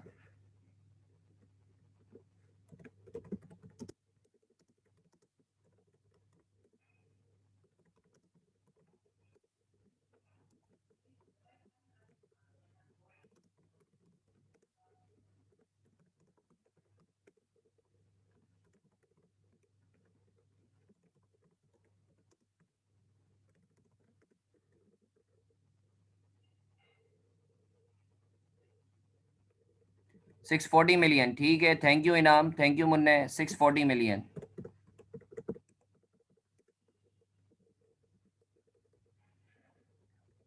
ओपनिंग स्टॉक कुछ भी नहीं था। परचेजेस कितनी है? 450 मिलियन की। क्लोजिंग स्टॉक कितने का है? क्लोजिंग स्टॉक है 75 मिलियन। ठीक है बच्चों?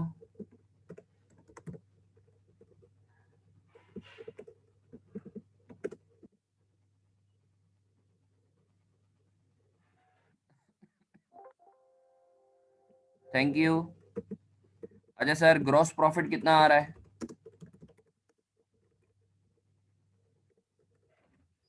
640 minus 375 million. Sir gross profit आ रहा है 265 मिलियन।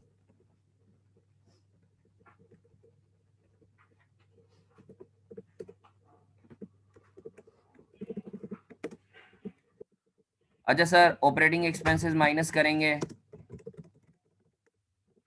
ऑपरेटिंग एक्सपेंसेस माइनस करेंगे। अगर आप सवाल पढ़ो तो ऑपरेटिंग एक्सपेंसेस दो किस्म के हैं। एक तो बोलता है कि देखो यार, जितना भी जब भी मैं सेल करता हूं तो मुझे 50 रुपया पर केजी इनकर होता है ट्रांसपोर्टेशन के नाम पे, और एक सैलरीज ऑन कमीशन के नाम पे 10 मिलियन जो है वो इनकर होता है। सही है? तो सर मुझे बताओ, मैंने जो है 2 लाख और 1.5 लाख, 3.5 लाख यूनिट्स बेचे, तो सर उसके ऊपर मेरे सेलिंग ओवरहेड चार्जेस इनकर हुए होंगे, सेलिंग एक्सपेंसेस इनकर हुए होंगे। सर कितने हैं? देखो सर, 3.5 लाख यूनिट्स बेचे हैं, 3.5 लाख यूनिट्स बेचे हैं, और एक यूनिट पे कितने चार्जेस इनकर होते हैं सर? 50 रुपए के। सर जो बेचे हैं उसके पे भी तो दिए होंगे ना। 350 इंटू 50 करो, कितना आ रहा है? 350 इंटू 50 करो, कितना आ रहा है?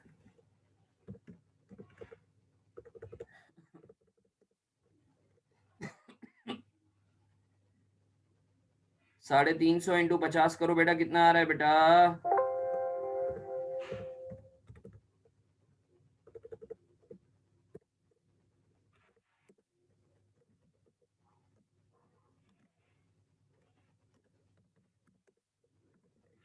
अच्छा सर, तो नेट प्रॉफिट कितना है?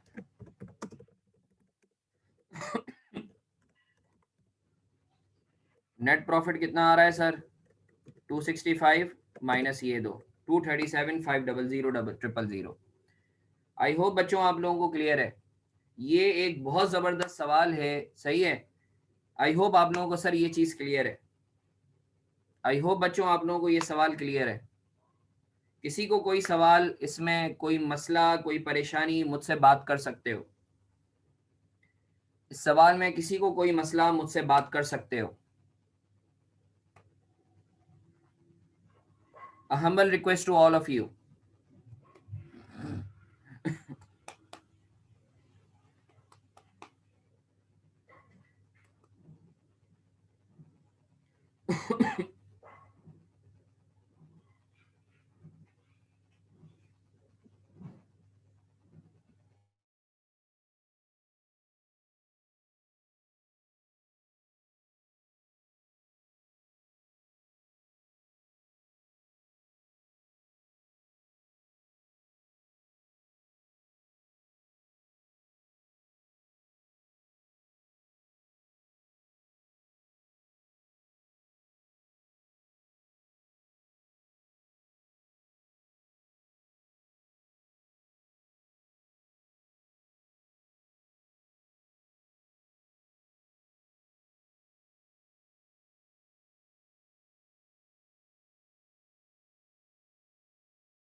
अच्छा sir, can we move on?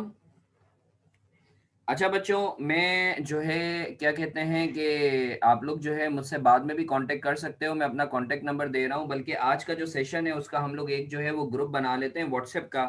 मैं अपना नंबर दे रहा हूँ, आप लोग जो है मुनीब अगर हम लोगों के साथ है तो मुनीब, मुन्ने बेटा, आप जो है एक तरीके से जो है वो क्या कहते हैं जो है कोऑर्डिनेटर बन जाओ।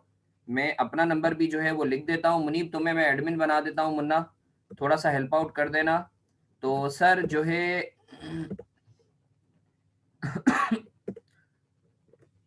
आप लोग इस पर जो है मुझे मैसेज कर सकते हो, ठीक है? मैं एक ग्रुप बना लेता हूँ आज के सेशन का, ठीक है, हम लोग एक व्हाट्सएप ग्रुप पे जो भी चीज़ें होंगी, जो मेरे पास है, जो रिकॉर्डेड लेक्चर्स हैं, वो आप लोगों के भले के लिए जो है वो मैं आप लोगों से शेयर कर दूंगा।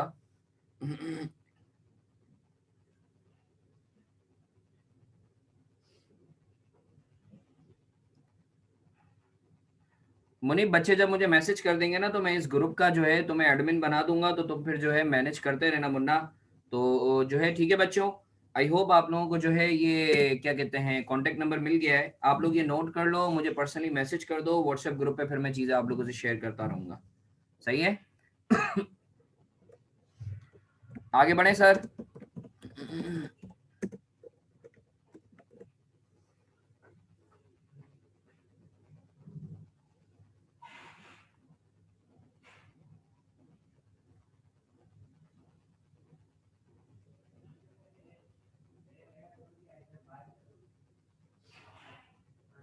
ठीक है, थैंक यू मुनीब।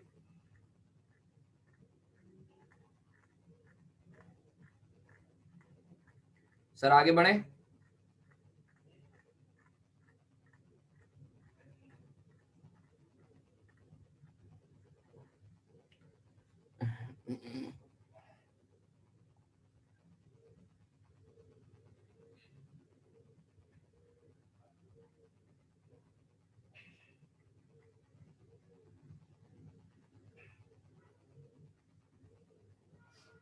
चलो जी सर, नेक्स्ट जो हम लोगों का एरिया है, देखो अगेन ये जो है जितना टाइम है उसके अंदर मैंने कोशिश की है कि एक आध सवाल कॉम्प्रिहेंसिव करवा सकता हूँ वो करवा दूँ तुम लोगों के फायदे के लिए। सर नेक्स्ट टॉपिक जो हम लोग स्टार्ट करते हैं वो है correction of errors. Sir correction of errors जो है वो क्या कहते हैं,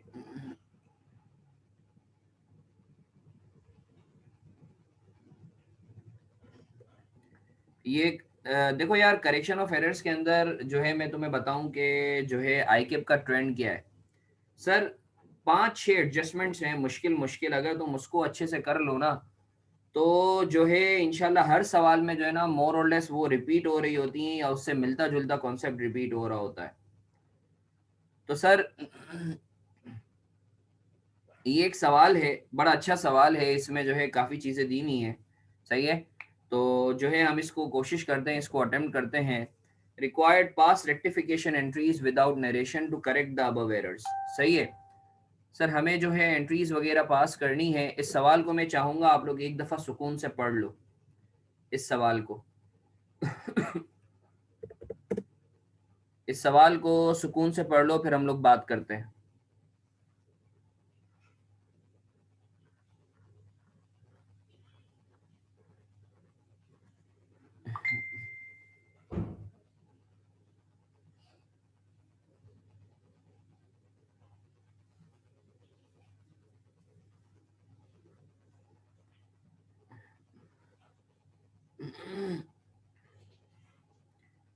इस सवाल को रीड कर लो आप लोग, तो फिर आगे बढ़ते हैं, बल्कि तस्वीर ले लो इसकी।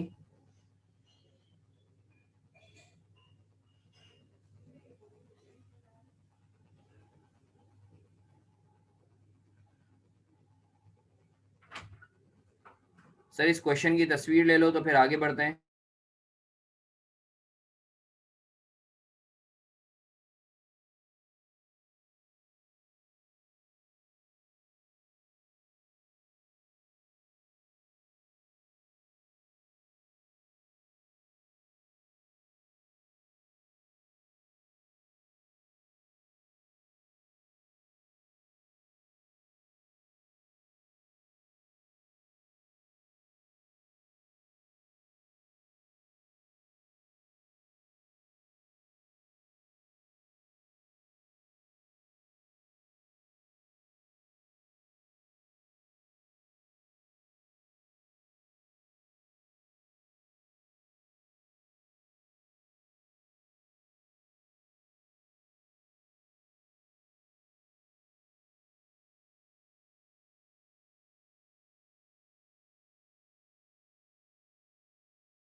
अच्छा सर, बिस्मिल्लाहिर्रहमानिर्रहीम।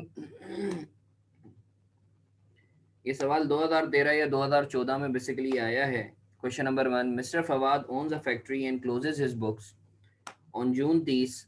Trial balance prepared by him contained a difference which he kept in a suspense account. On scrutinizing the records, the following errors were detected. ठीक है सर।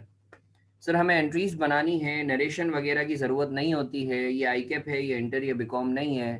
सर यहाँ नरेशन पे फोकस करने की बजाय you need to be focused conceptually. Sir adjustment number 1 है। अच्छा यार देखो, यहाँ जो है मैं बच्चों को बताता हूँ समझने के लिए अपना हाँ हाँ नाना वाला रूल। ठीक है सर, अगर तुमने अपने आप से पूछना है करेक्शन ऑफ एरर्स को सॉल्व करने का आसान तरीन तरीका, सबसे पहले तुमने ओरिजिनल एंट्री अपने दिमाग में बनानी है। You need to ask yourself ऐसा होना चाहिए था। Then you need to ask के वाकई ऐसा हो रहा है। अगर होना चाहिए था और हो भी रहा है तो कुछ करने की जरूरत नहीं है। अगर नहीं होना चाहिए था और हो भी नहीं रहा तो भी कुछ करने की जरूरत नहीं है। अगर होना चाहिए था, नहीं हो रहा तो कुछ ना कुछ कर दो। नहीं होना चाहिए था, हो रहा है तो भी कुछ कर दो। यानी मैं बताता हूं बच्चों को कि अगर हाँ हाँ हो दोनों तरफ या ना ना हो तो कुछ भी नहीं करना। अगर हाँ ना हो या ना हाँ हो तो कुछ ना कुछ करना। करेक्शन ऑफ एरर्स का आसान सा मंजन है, ये देसी मंजन है भाई Hasan Marfani. You need to ask क्या होना चाहिए था और देखो क्या वही हो रहा है। अगर हो रहा है तो कुछ भी नहीं करो। यू नीड टू आस्क क्या होना चाहिए था से नहीं होना चाहिए था और हो भी नहीं रहा है तो भी कुछ नहीं करो। यू नीड टू आस्क होना चाहिए था मगर एक्चुअली नहीं हो रहा तो कुछ कर दो। और अगर नहीं होना चाहिए था, हो रहा है तो भी कुछ कर दो। ठीक है बच्चों, तो ये करेक्शन ऑफ एरर्स के लिए मंजन है, ये तुमने याद रखना है। सही है। अच्छा सर, एक और चीज, एक और टेक्निक मैं तुम्हें बताता हूँ। करेक्शन ऑफ एरर्स के अंदर जो एक हवा बना हुआ है ना, वो है suspense account. Correction of errors में जो सबसे बड़ा हवा बना हुआ होता है बच्चों के लिए, वो है सस्पेंस अकाउंट। सस्पेंस अकाउंट को मैं तुम्हें आसान सा मंजन बता देता हूँ। सही है। अभी चूंकि इतना टाइम नहीं है तो मैं डिटेल में बात नहीं कर सकूंगा। अलबत्ता अलबत्ता तुम लोग अगर मेरे लिए बहुत सारी दुआएं करोगे तो मेरे बाकायदा जो है ना 7-8 लेक्चर्स पे प्लेलिस्ट बनी हुई है करेक्शन ऑफ एरर्स की। उसमें जो है सारे कॉन्सेप्ट्स वगैरह जो है वो सारे के सारे जो है वो मैंने तुम्हें बताए मैं। सही है। तो डिटेल्ड लेक्चर्स हैं मेरे 6-7, तो अगर तुम लोग दुआएं करोगे तो मैं तुमसे सब शेयर कर दूंगा। अभी व्हाट्सएप ग्रुप जो मैंने बनाया है उस पर मैं सारे के सारे लेक्चर्स शेयर कर दूंगा अपने। सही है। मगर तुमने बहुत सारी दुआएं करनी है मेरे लिए। अच्छा सर, तो सर किसी मोहतरमा ने पूछा है सर ये मंजन क्या है। यार ये की पॉइंट्स हैं, की पॉइंट्स, की पॉइंट्स हैं। सही है। ये हर बीमारी का इलाज होता है ना कोई दवा या मंजन। सिमिलरली अकाउंटिंग का जो इलाज है वो मैं अपने बच्चों के लिए जो है की पॉइंट्स बाई हसन मारफानी या मंजन बाई हसन मारफानी के नाम से जो है मैं पेश करता हूँ। ठीक है बच्चों, तो सर आओ हम लोग बात करते हैं। Cheque of rupees 10,000। अच्छा मैं तुम्हें सस्पेंस अकाउंट के हवाले से बता रहा था। सर मैं ऐड कर दूंगा, आप मुझे पर्सनली मैसेज कर दो मुन्ना, मैं आपको ऐड कर दूंगा। अभी जैसे काफ़ी बच्चों के जो है वो मुझे मैसेजेस आ रहे हैं। अफान का भी मैसेज आ गया है, अली का भी मैसेज आ गया है, मुनीब का भी मैसेज आ गया है, अली रज़ा का भी मैसेज आ गया है, कुबा का भी मैसेज आ गया है। ठीक है बच्चों, तो जो है वो मैं आप लोगों से जो है वो शेयर कर दूंगा वहाँ रिकॉर्डेड लेक्चर्स। अच्छा सर, सस्पेंस अकाउंट के हवाले से आसान सा हल मैं तुम्हें बता रहा हूँ। देखो रॉन्ग एंट्री अगर तुम्हारी बराबर नहीं है ना, अगर बैलेंस नहीं है ना, इसका मतलब है सस्पेंस अकाउंट उस एंट्री में खुला होगा। अगर तुम्हारा डेबिट और क्रेडिट बराबर नहीं है तो इसका मतलब है तुम्हारा सस्पेंस अकाउंट उस एंट्री में खुला ही खुला होगा, उस ट्रांजेक्शन में खुला ही खुला होगा। सर वो गलतियां जिसमें डेबिट और क्रेडिट बराबर नहीं होंगे उसमें सस्पेंस अकाउंट खुला ही खुला होगा। ये जिंदगी भर याद रखना।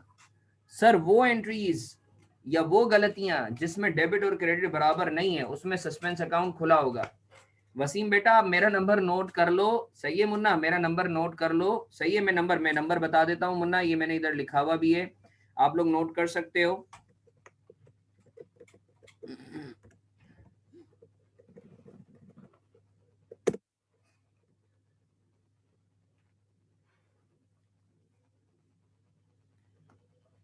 सही है, आप लोग मुझे मैसेज कर दो, मैं ग्रुप पे ऐड कर दूंगा आप लोगों को। सही है सर, आगे बढ़ते हैं। सर मैं वापस रिपीट कर देता हूं, सर हमें कैसे पता चलेगा कि सस्पेंस अकाउंट कौन सी एंट्री या कौन सी ट्रांजैक्शन में खुला होगा, या सस्पेंस अकाउंट कौन सी गलतियों में होगा, कौन सी गलतियों में नहीं होगा? उसका आसान सा मंजर मैंने तुम्हें बताया कि सर वो गलती जिसमें डेबिट और क्रेडिट बराबर ना हो, debit is not equal to credit, उस एंट्री में ईमान रख लो, उस ट्रांजेक्शन में ईमान रख लो, सस्पेंस अकाउंट खुला होगा। अच्छा सर, इस्माइल का भी मैसेज आ गया, अब्दुल मुईस कामिल का भी मैसेज आ गया, एहतशाम का भी मैसेज आ गया। ठीक है बच्चों, मैं आप लोगों को ऐड कर दूंगा, सही है, मुझे थोड़ा सा टाइम दो, तो मैं आपको इंशाल्लाह 12-1 बजे तक ऐड करके ना लेक्चर्स और नोट्स वगैरह वहां शेयर भी कर दूंगा। अरे sir, let us quickly go through the question. बोलता है a cheque of ₹10,800 was paid to a creditor। Sir बहुत गौर से सुनना, बहुत गौर से सुनना। एजाज मुन्ने, अस्सलाम वालेकुम, कैसा है Ejaz? A check of ₹10,800 was paid to a creditor who allowed 10% cash discount. Sir हमने, ठीक है बिलाल, मुझे आपका मैसेज मिल गया है, मैं आपको ऐड कर दूंगा। Sir a check of ₹10,800 was paid to a creditor। Sir creditor को जो है 10,800 का हमने चेक पे करा है, सही है, 10% कैश डिस्काउंट हमें मिला है। इसका मतलब है ये जो चेक हम पे कर रहे हैं, this is 90% of what we should have paid to the creditor. ये 90% है पेएबल का। अगर भाई मुझे एक बात बताओ ना, मुझे लेट से एक अमाउंट पे करना था, मैं पे कर रहा हूँ लेट से 10,000, जो कि किसी चीज और मुझे 10% का डिस्काउंट मिल रहा है, इसका मतलब है ये 10,000 90% है जो मुझे पे करना था उसका, ठीक है ना? The payment was correctly entered in the bank book. बोलता है भाई पेमेंट जो है ना वो बैंक बुक में करेक्टली एंटर हो गई है, but was posted to the purchase account as 1080 only. हमने गलती क्या की है, हमने गलती से सिर्फ और सिर्फ परचेज अकाउंट जो है, बैंक को तो क्रेडिट किया है मगर हमने परचेज अकाउंट को डेबिट कर दिया है 1080 से, बाकी कोई एंट्री पास नहीं करी है। अच्छा सर, वही वाली बात, आपने सबसे पहले एंट्री बनानी है, दिमाग में बनाओ, पेपर पे बनाओ, आपकी मर्जी है कि सर क्या होना चाहिए था, फिर आप देखोगे क्या हो रहा है, फिर उसी हिसाब से जो है आप एडजस्ट कर लोगे। सर मैं तुम लोगों की आसानी के लिए, तुम लोगों की मोहब्बत में सबसे पहले मैं ओरिजिनल एंट्री बना देता हूं कि सर क्या होना चाहिए था, सही है बच्चों? फिर हम बात करेंगे कि क्या हो रहा है। ओरिजिनल एंट्री, सर पेपर में ओरिजिनल एंट्री बनाने की जरूरत नहीं है, सिर्फ रेक्टिफाइंग एंट्री बनाने की जरूरत है। मगर तुम लोगों की अंडरस्टैंडिंग के लिए, बेहतर अंडरस्टैंडिंग के लिए मैं तुम्हें ओरिजिनल और रॉन्ग एंट्री भी बना के बता रहा हूँ, सही है बच्चों? आ जाओ। अच्छा सर, जिसको मैं हाईलाइट कर रहा हूँ आपने वो एरिया देखना है, बाकी कोई भी एरिया नहीं देखना, जिसको मैं हाईलाइट कर रहा हूँ आपने सिर्फ वो एरिया देखना है, सही है बच्चों? ओरिजिनली क्या होना चाहिए था, ओरिजिनली देख लेते हैं होना क्या चाहिए था। सर देखो, बैंक क्रेडिट होना था तुम्हारा 10,800 से, बिल्कुल। अच्छा बच्चों, 10,800 रिप्रेजेंट कर रहा है 90% को। अगर मैं इसको डिवाइडेड बाई 90 करूं और मल्टीप्लाई बाई 100 करूं तो मुझे पता चल जाएगा कि मुझे एक्चुअली पे कितना करना था। अरे भाई लॉजिकल सी बात है ना, 10,800 को अगर मैं डिवाइड करूंगा 90 से और मल्टीप्लाई बाई 100 कर दूंगा तो मुझे पता चल जाएगा कितना अमाउंट पे करना था, तो सर वो मेरा एक्चुअल पेएबल आ जाएगा। अब माशाल्लाह डेबिट क्रेडिट में तो तुम सब चीते हो। सर जब लायबिलिटी बढ़ती है तो क्रेडिट होती है, कम होती है तो डेबिट होती है। सर जब मैं पे कर रहा हूं तो मेरी लायबिलिटी कम होगी, लायबिलिटी डेबिट होगी 12,000 से। सर ये 12,000 कैसे आया, देखो बेटा, 10,800 डिवाइडेड बाई 90 मल्टीप्लाई बाई 100, तो ये 12,000 आ गया। अच्छा सर 10,800 पे किए हैं और पेएबल था 12,000 का, तो इन दोनों का डिफरेंस क्या हो गया, डिस्काउंट रिसीव हो गया, मुझे डिस्काउंट मिला है 1,200 का। समझ रहे हो नहीं समझ रहे बच्चों? 10,800 पे किए, 12,000 पे करना था, इन दोनों के डिफरेंस से क्या है, डिस्काउंट रिसीव्ड। ये एंट्री पास करनी थी, ये होना चाहिए था, सही है, ये होना चाहिए था।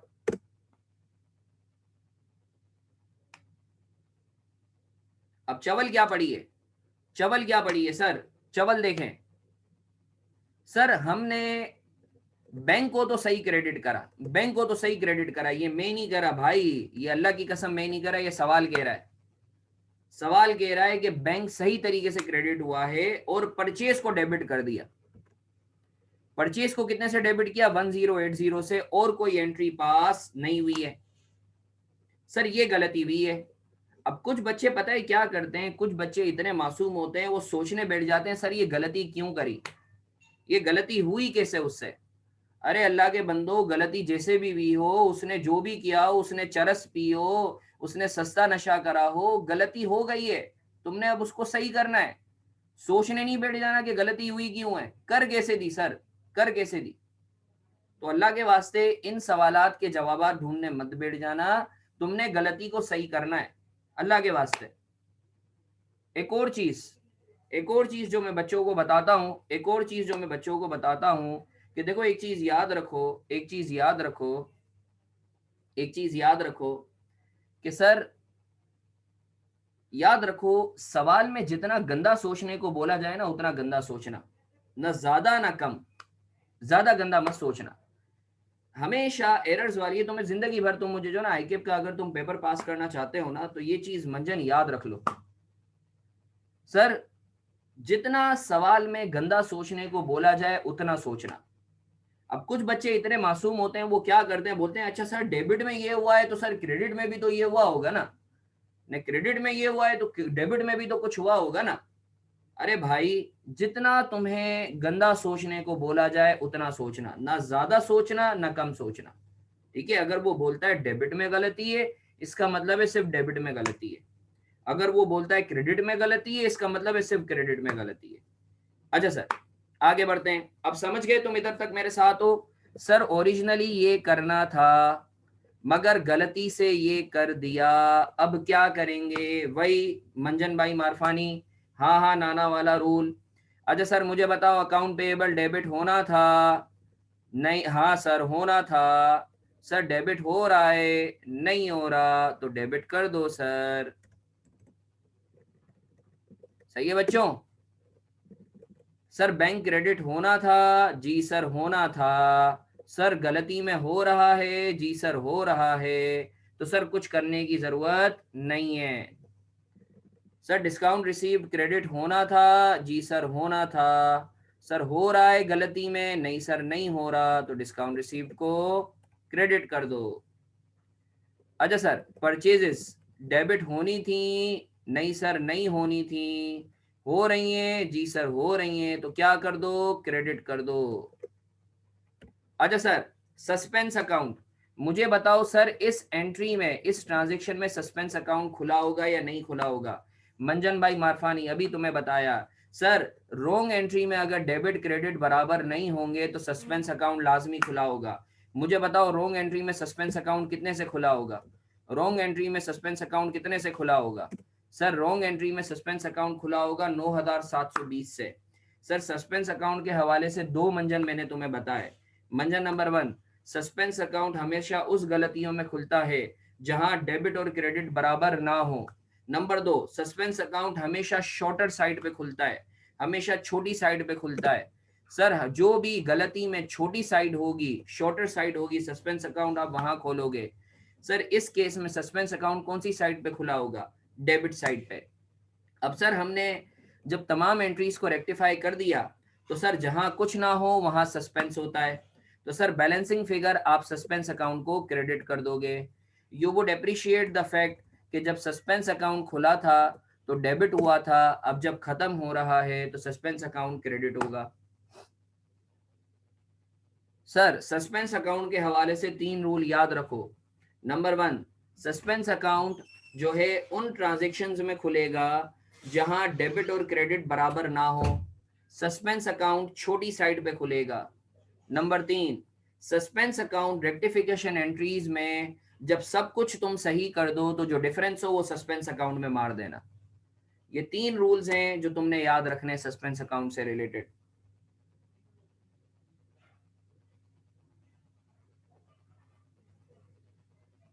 आगे बढ़े सर, इस एंट्री में किसी को कोई मसला?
चलें सर, आगे बढ़ते हैं।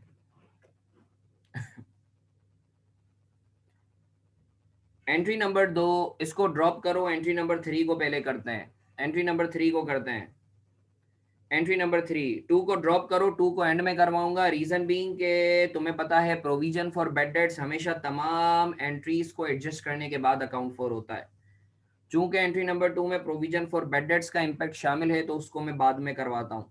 अच्छा, number 3, commission of ₹3,500 was paid but was debited twice, once in the party's account and again in the commission account।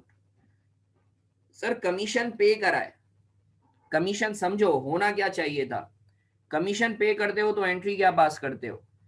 यार बच्चों मेरे साथ हो ना, जरा मुझे मैसेज करके जल्दी से बता दो। आप लोग मेरे साथ हो या नहीं हो, मुझे मैसेज करके जल्दी से बता दो।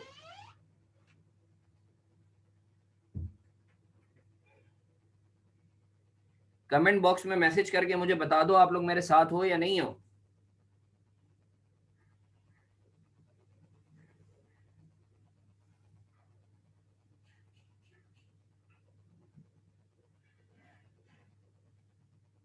चलो अच्छी बात है, अल्लाह ताला ये जो हम लोग अपनी टाइम की इन्वेस्टमेंट कर रहे हैं सही है, तो अल्लाह ताला कबूल फरमाए। और इंशाल्लाह अल्लाह, दिल से दुआ है तुम लोग सब के लिए कि अल्लाह तुम सबको कामयाबी दे। मेरे पास असल में कुछ बच्चे ये जूम पर भी हैं, तो वो बच्चे मुझे मैसेजेस कर रहे हैं। एक मिनट ज़रा, मैं मैसेज, ठीक है ठीक है, ज़बरदस्त। अच्छा सर, आगे बढ़ते हैं। Sir entry number 3, commission of ₹3,500 was paid but was debited twice, once in the party's account and again in the commission account। Sir होना क्या चाहिए था? सर होना क्या चाहिए था, हम देख लेते हैं होना क्या चाहिए था। सर उसूलन कमीशन एक्सपेंस डेबिट होना चाहिए था, बैंक क्रेडिट होना चाहिए था। कमीशन एक्सपेंस डेबिट होना चाहिए था, बैंक क्रेडिट होना चाहिए था, उसूलन ये होना चाहिए था। अब हमने चवल क्या मारी है, चवल क्या पड़ी है? सर सर चवल क्या मारी है हमने? सर हमने कमीशन एक्सपेंस को तो डेबिट करा, हमने कमीशन एक्सपेंस को तो डेबिट करा, हमने 2 दफा डेबिट कर दिया। एक दफा कमीशन एक्सपेंस के नाम से डेबिट कर दिया और party account. Sir party account payable भी हो सकता है, रिसीवेबल भी हो सकता है, मगर चूंकि अभी पेमेंट की बात हो रही है तो हम अज्यूम करें ये पार्टी अकाउंट जो है ये पेएबल का अकाउंट होगा। हमने गलती से अकाउंट अदर पेएबल को भी डेबिट कर दिया। बैंक के बारे में कुछ नहीं बोला तो बैंक के बारे में हम गंदा नहीं सोचेंगे, बैंक के बारे में हम गंदा नहीं सोचेंगे। गलती क्या हुई है, हमने जो है अदर पेएबल को भी डेबिट कर दिया। सही है सर, क्यों किया उस पे मत जाओ, कर दिया। अच्छा मुझे बताओ सर, इस सिनेरियो में, इस ट्रांजेक्शन में क्या सस्पेंस अकाउंट खुला होगा? जल्दी से मैसेज करके बताओ, ये जो एंट्री नंबर 2 है इसमें क्या सस्पेंस अकाउंट खुला होगा? ये जो रॉन्ग एंट्री है इसमें सस्पेंस अकाउंट खुला होगा? जल्दी से मैसेज करके बताओ। हाँ क्यों? क्योंकि सर डेबिट और क्रेडिट बराबर नहीं है, डेबिट और क्रेडिट बराबर नहीं है। जल्दी से बताओ कौन सी साइड पे खुला होगा, कौन सी साइड पे खुला होगा? जल्दी से मैसेज करके बताओ कौन सी साइड पे खुला होगा, जल्दी से मैसेज करके बताओ। जल्दी जल्दी मैसेज करके बताओ भाई, पेपर है 20 दिन बाद, जल्दी कौन सी साइड पे खुला होगा सस्पेंस अकाउंट, जल्दी से बताओ। हाँ माशाल्लाह सर, क्रेडिट साइड पे खुला होगा। सर क्रेडिट साइड पे क्यों? सर क्रेडिट साइड छोटी है, क्रेडिट साइड पे क्यों खुला होगा? क्रेडिट साइड छोटी है। जबरदस्त जबरदस्त बच्चों, दैट्स अमेजिंग। आगे बढ़ते हैं। सर कमीशन एक्सपेंस डेबिट होना भी था, हो भी रहा है, वही वाला रूल, हाँ हाँ नाना वाला रूल। हाँ हाँ नाना कुछ भी नहीं करना, ना हाँ हाँ ना तो कुछ ना कुछ करना, ये रूल अभी हमने बात की थी ना मंजन भाई मारफानी में। अच्छा सर मुझे बताओ, कमीशन एक्सपेंस डेबिट होना था 3500 से, डेबिट हो भी रहा है, तो कुछ करने की जरूरत है कमीशन एक्सपेंस में? नहीं सर, कमीशन एक्सपेंस के साथ कुछ भी करने की जरूरत नहीं है।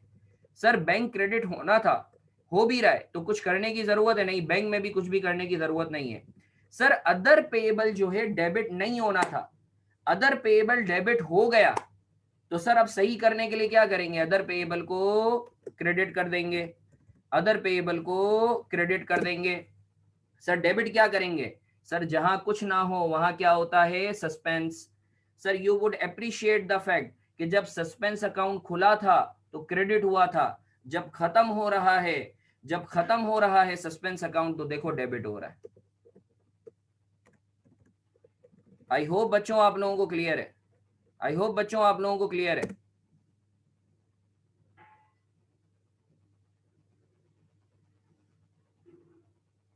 आई होप बच्चों आप लोगों को क्लियर है।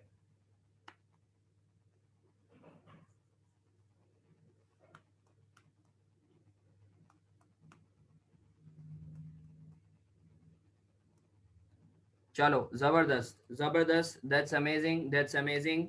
सर आगे बढ़ते हैं, let's move on let's move on. Entry number 4, entry number 4, purchases of rupees 4,500 were entered, purchases of rupees 4,500 were entered as sales in sales day book. Sir purchases जो है 4,500 की थी, गलती से हमने उसे सेल्स डे बुक में घुसेड़ दिया। परचेजेस हमने रिकॉर्ड करनी थी परचेज डे बुक में, गलती से हमने उसको परचेज सेल्स डे बुक में डाल दिया। सही है। अच्छा सर, हुआ होना क्या चाहिए था? सर परचेज डेबिट होनी चाहिए थी, अकाउंट पेएबल क्रेडिट होना चाहिए था। बड़ी नॉर्मल सी बात है। चवल क्या पड़ी है, गलती क्या हुई है, हमने अकाउंट रिसीवेबल को डेबिट कर दिया, सेल्स को क्रेडिट कर दिया। हमने क्या किया, हमने अकाउंट रिसीवेबल को डेबिट कर दिया, सेल्स को क्रेडिट कर दिया। अच्छा इधर मंजन भाई हसन मारफानी एक इंपॉर्टेंट मंजन लिख लो, याद रखो जब भी लिखा हुआ हो ना डे बुक में गलती है, इसका मतलब है डेबिट में भी गलती है, क्रेडिट में भी गलती है। जब भी लिखा हुआ हो ना डे बुक में गलती है, इसका मतलब है डेबिट में भी गलती है, क्रेडिट में भी गलती है। सर ये मंजन्स हैं, मैं अगेन फिर से तुम लोगों से रिक्वेस्ट करूंगा, तुम लोगों को जितनी भी हेल्प चाहिए तुम्हारा भाई हाजिर है। सही है। मगर अगेन मैं तुम लोगों को रिकॉर्डेड लेक्चर्स भी दूंगा, कोई मसले वाली बात नहीं है, मगर तुमने दुआ करनी है। करेक्शन ऑफ एरर्स की मेरी पूरी प्लेलिस्ट बनी हुई है, सही है, जो मैं अपने दूसरे बच्चों को देता हूँ। तो आप लोगों को उसमें सारे के सारे मंजन्स लिखे हुए, हर की पॉइंट्स जो है ना, यानी हर हर कौन कौन से एरर्स हो सकते हैं और उसमें तुमने क्या करना है। ठीक है। तो वो जिन बच्चों के पास मेरा नंबर नहीं है, वो प्लीज जो है वो बाकी बच्चों से कांटेक्ट कर लें जो इधर मौजूद हैं ऑडियंस, तो वो शेयर कर देंगे। तो ये जितने भी मैं मंजन्स तुम लोगों को बता रहा हूँ ना, जितने भी की पॉइंट्स बता रहा हूँ, वो की पॉइंट्स हर एरर के हवाले से और उसमें क्या क्या करना है, ये तुम लोग वो लेक्चर्स देख लेना, तो इंशाल्लाह फायदा हो जाएगा। आज की क्लास में चूंकि टाइम नहीं है, तो जो है मैं ज्यादा वो डिटेल में बात नहीं कर पाऊंगा। अच्छा सर, अपने पास नोट कर लो, अगर डे बुक में गलती है तो इसका मतलब है डेबिट में भी गलती है, क्रेडिट में भी गलती है। सर वही वाली बात, हाँ हाँ नाना वाला रूल। सही है। परचेज डेबिट होना था, अकाउंट पेएबल क्रेडिट होना था, नहीं हो रहा, क्रेडिट कर दो भाई, डेबिट और क्रेडिट कर दो। अकाउंट रिसीवेबल और सेल्स क्रेडिट, डेबिट क्रेडिट नहीं होनी थी, आपने कर दी है, तो क्या कर दो, इनको उल्टा कर दो, sales debit account receivable credit. सही है बच्चों, इस एंट्री में किसी को कोई मसला? इस एंट्री में कोई पसूड़ी, कोई कीड़े, कोई फतूर? मुझसे बात करो बच्चों, मुझसे बात करो बच्चों, कोई सवाल इस एंट्री में? सर परचेज डेबिट करना था, अकाउंट पेएबल क्रेडिट करना था, हमने गलती से अकाउंट रिसीवेबल डेबिट कर दिया, सेल्स क्रेडिट कर दी। तो सर रेक्टिफाइंग एंट्री क्या करेंगे, परचेज और अकाउंट पेएबल करना था उसको कर दो, अकाउंट रिसीवेबल और सेल्स नहीं करना था उसको उल्टा कर दो। Sir can we move on? चलो सर आगे बढ़ते हैं। Entry number 5, entry number 5 sir मेरे साथ हैं, in the salaries account, salaries account में अ सब टोटल ऑफ रुपीज। अच्छा एक और मंजन लिख लो, एक और मंजन बच्चों, जल्दी से अपने पास ये छाप लो, जल्दी से तस्वीर ले लो, कॉपी कर लो, इंपॉर्टेंट मंजन, जल्दी से ये कॉपी कर लो बच्चों। ये जो मैं हाईलाइट किया हुआ है ग्रीन से, ये वो चीजें हैं जो तुम्हें जिंदगी भर इंशाल्लाह काम देंगी, जल्दी से नोट कर लो ये वाली चीज। Whenever there is an error related to carry forward, brought forward, assume that error would be on a single side and suspense account would have been opened. ये याद कर लो अपने पास, ये नोट डाउन कर लो कहीं। जब भी कैरी फॉरवर्ड या ब्रॉट फॉरवर्ड का एरर होगा, जब भी कैरी फॉरवर्ड या ब्रॉट फॉरवर्ड का, तो याद रखना एक साइड पे गलती हुई होगी और सस्पेंस अकाउंट खुला होगा।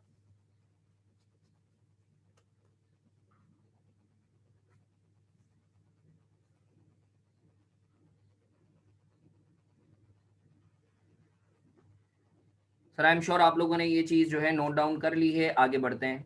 अब ये क्या बोलता है,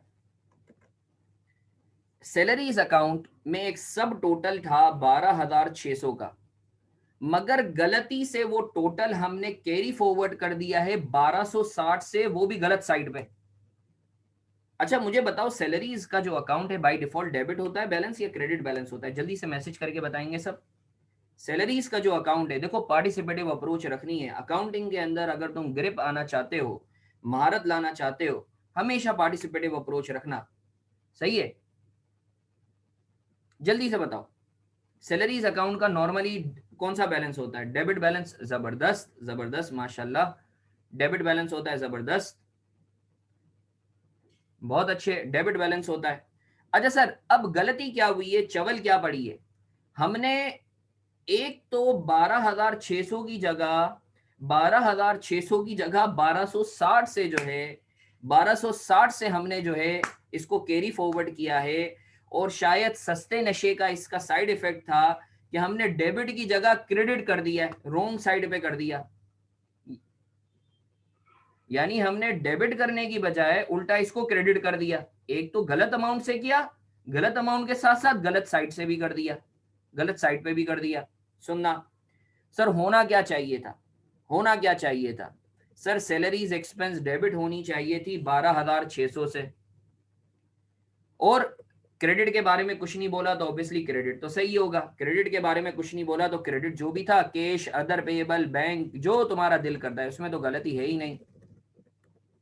हमने गलती क्या की? हमने गलती क्या की सर? हमने इसको 1 मिनट के लिए जरा सा हाइड कर दो। सर हमने गलती क्या की कि हमने कैश और अदर पेएबल बैंक को तो क्रेडिट सही से करा, कैश, अदर पेएबल और बैंक को तो क्रेडिट सही से करा। मेरे साथ रहना बच्चों, ये बड़ी जबरदस्त एंट्री है। हमने सैलरीज एक्सपेंस को डेबिट करने की बजाय उल्टा क्रेडिट कर दिया 1260 से। सर ये मैं नहीं कह रहा, सवाल कह रहा है कि आपको सैलरी एक्सपेंस को डेबिट करना था, आपने गलती से सैलरी एक्सपेंस को क्रेडिट कर दिया। बच्चों जल्दी से मुझे बताओ, जल्दी से मुझे बताओ, जल्दी से मुझे बताओ, जल्दी से मुझे बताओ बच्चों, क्या इस रॉन्ग एंट्री में सस्पेंस अकाउंट खुला होगा? इस रॉन्ग एंट्री में क्या सस्पेंस अकाउंट खुला होगा? जल्दी से बताओ, इस ट्रांजैक्शन में सस्पेंस अकाउंट खुला होगा?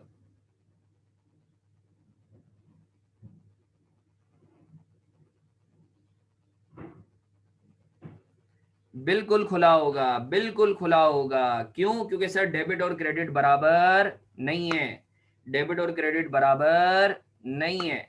जल्दी से बताओ कितने से खुला होगा? जल्दी से बताओ कितने से खुला होगा? जल्दी से बताओ कितने से खुला होगा? जल्दी से बताओ कितने से खुला होगा?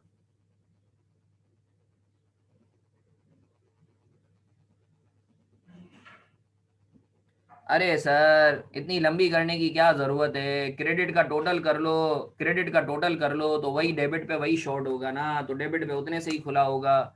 इन दोनों क्रेडिट का टोटल कर लो।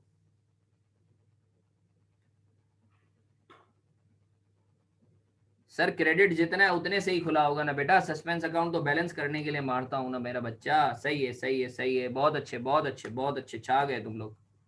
अच्छा सर, वही वाला मंजन भाई मारफानी, सर आपने देखना है ओरिजिनली क्या होना चाहिए था, क्या हो रहा है। सर अगर हाँ हाँ या ना ना तो कुछ भी नहीं करना, हाँ ना या ना हाँ तो कुछ ना कुछ करना। सर सैलरी एक्सपेंस डेबिट होना था 12,600 से, हम उल्टा क्रेडिट करके बैठ गए 1260 से। तो सर क्या करेंगे? सैलरी एक्सपेंस को डेबिट कर देंगे 12,600 प्लस 1260, टोटल सैलरी एक्सपेंस को डेबिट कर देंगे 13,800 से 60 से। सर कैसे? देखो बेटा, एक तो जो गलत किया है क्रेडिट में घुसेड़ दिया उसको सही करो, 1260 से एक दफा डेबिट करो तो तुम जीरो पर आ गए। अब जो करना था वो करो, 12,600 से सही करो, तो टोटल जो डेबिट मारोगे वो 13,860 से हिट करोगे। और सर क्रेडिट क्या होगा? जहां कुछ ना हो वहां क्या होता है? सस्पेंस। सस्पेंस अकाउंट क्रेडिट हो जाएगा। यू वुड अप्रिशिएट मेरे बच्चों, यू वुड अप्रिशिएट कि जब सस्पेंस अकाउंट खुला था तो डेबिट हुआ था, जब खत्म हो रहा है तो क्रेडिट हो रहा है।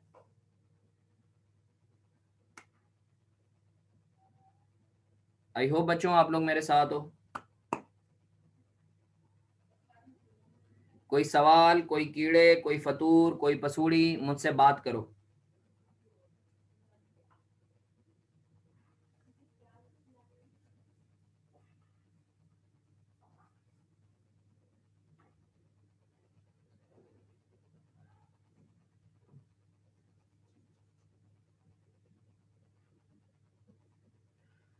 चलो सर, अच्छी बात है। मेरे ख्याल से क्योंकि जो है अभी मेरी एक मीटिंग भी है और टाइम भी कम है, तो मेरे ख्याल से जो है आज इतना ही रखते हैं, सही है।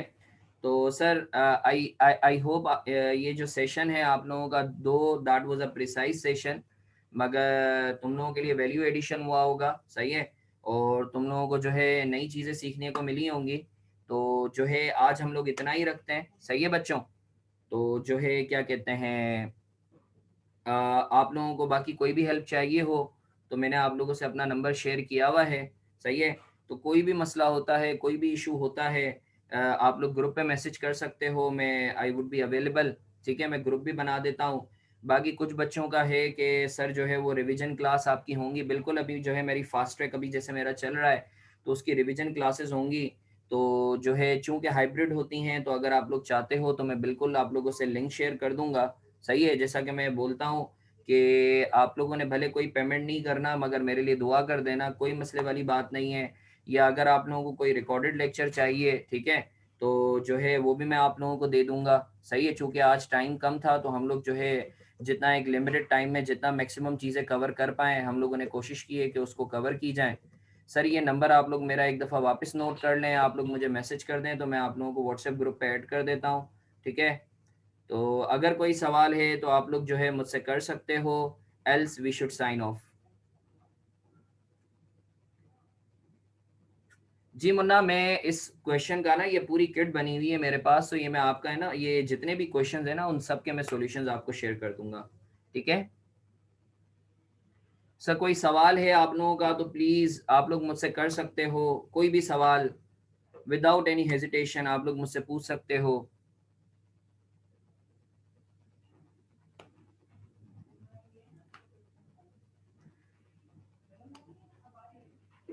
चलो सर, अल्लाह तुम सबका हामी और नासिर हो। दिल से दुआएं तुम लोगों के लिए कि अल्लाह तुम सबको कामयाबी दे। और इंशाल्लाह तुम जो है ये फर्स्ट अटेम्प्ट में ये सारे के सारे पेपर्स जो हैं तुम्हारे जितने भी तुम दे रहे हो, ठीक है, ये सब के सब फर्स्ट अटेम्प्ट में जो है तुम लोगों के निकल जाएं। अल्लाह तुम सबका हामी और नासिर हो। अपना बहुत सारा ख्याल रखो।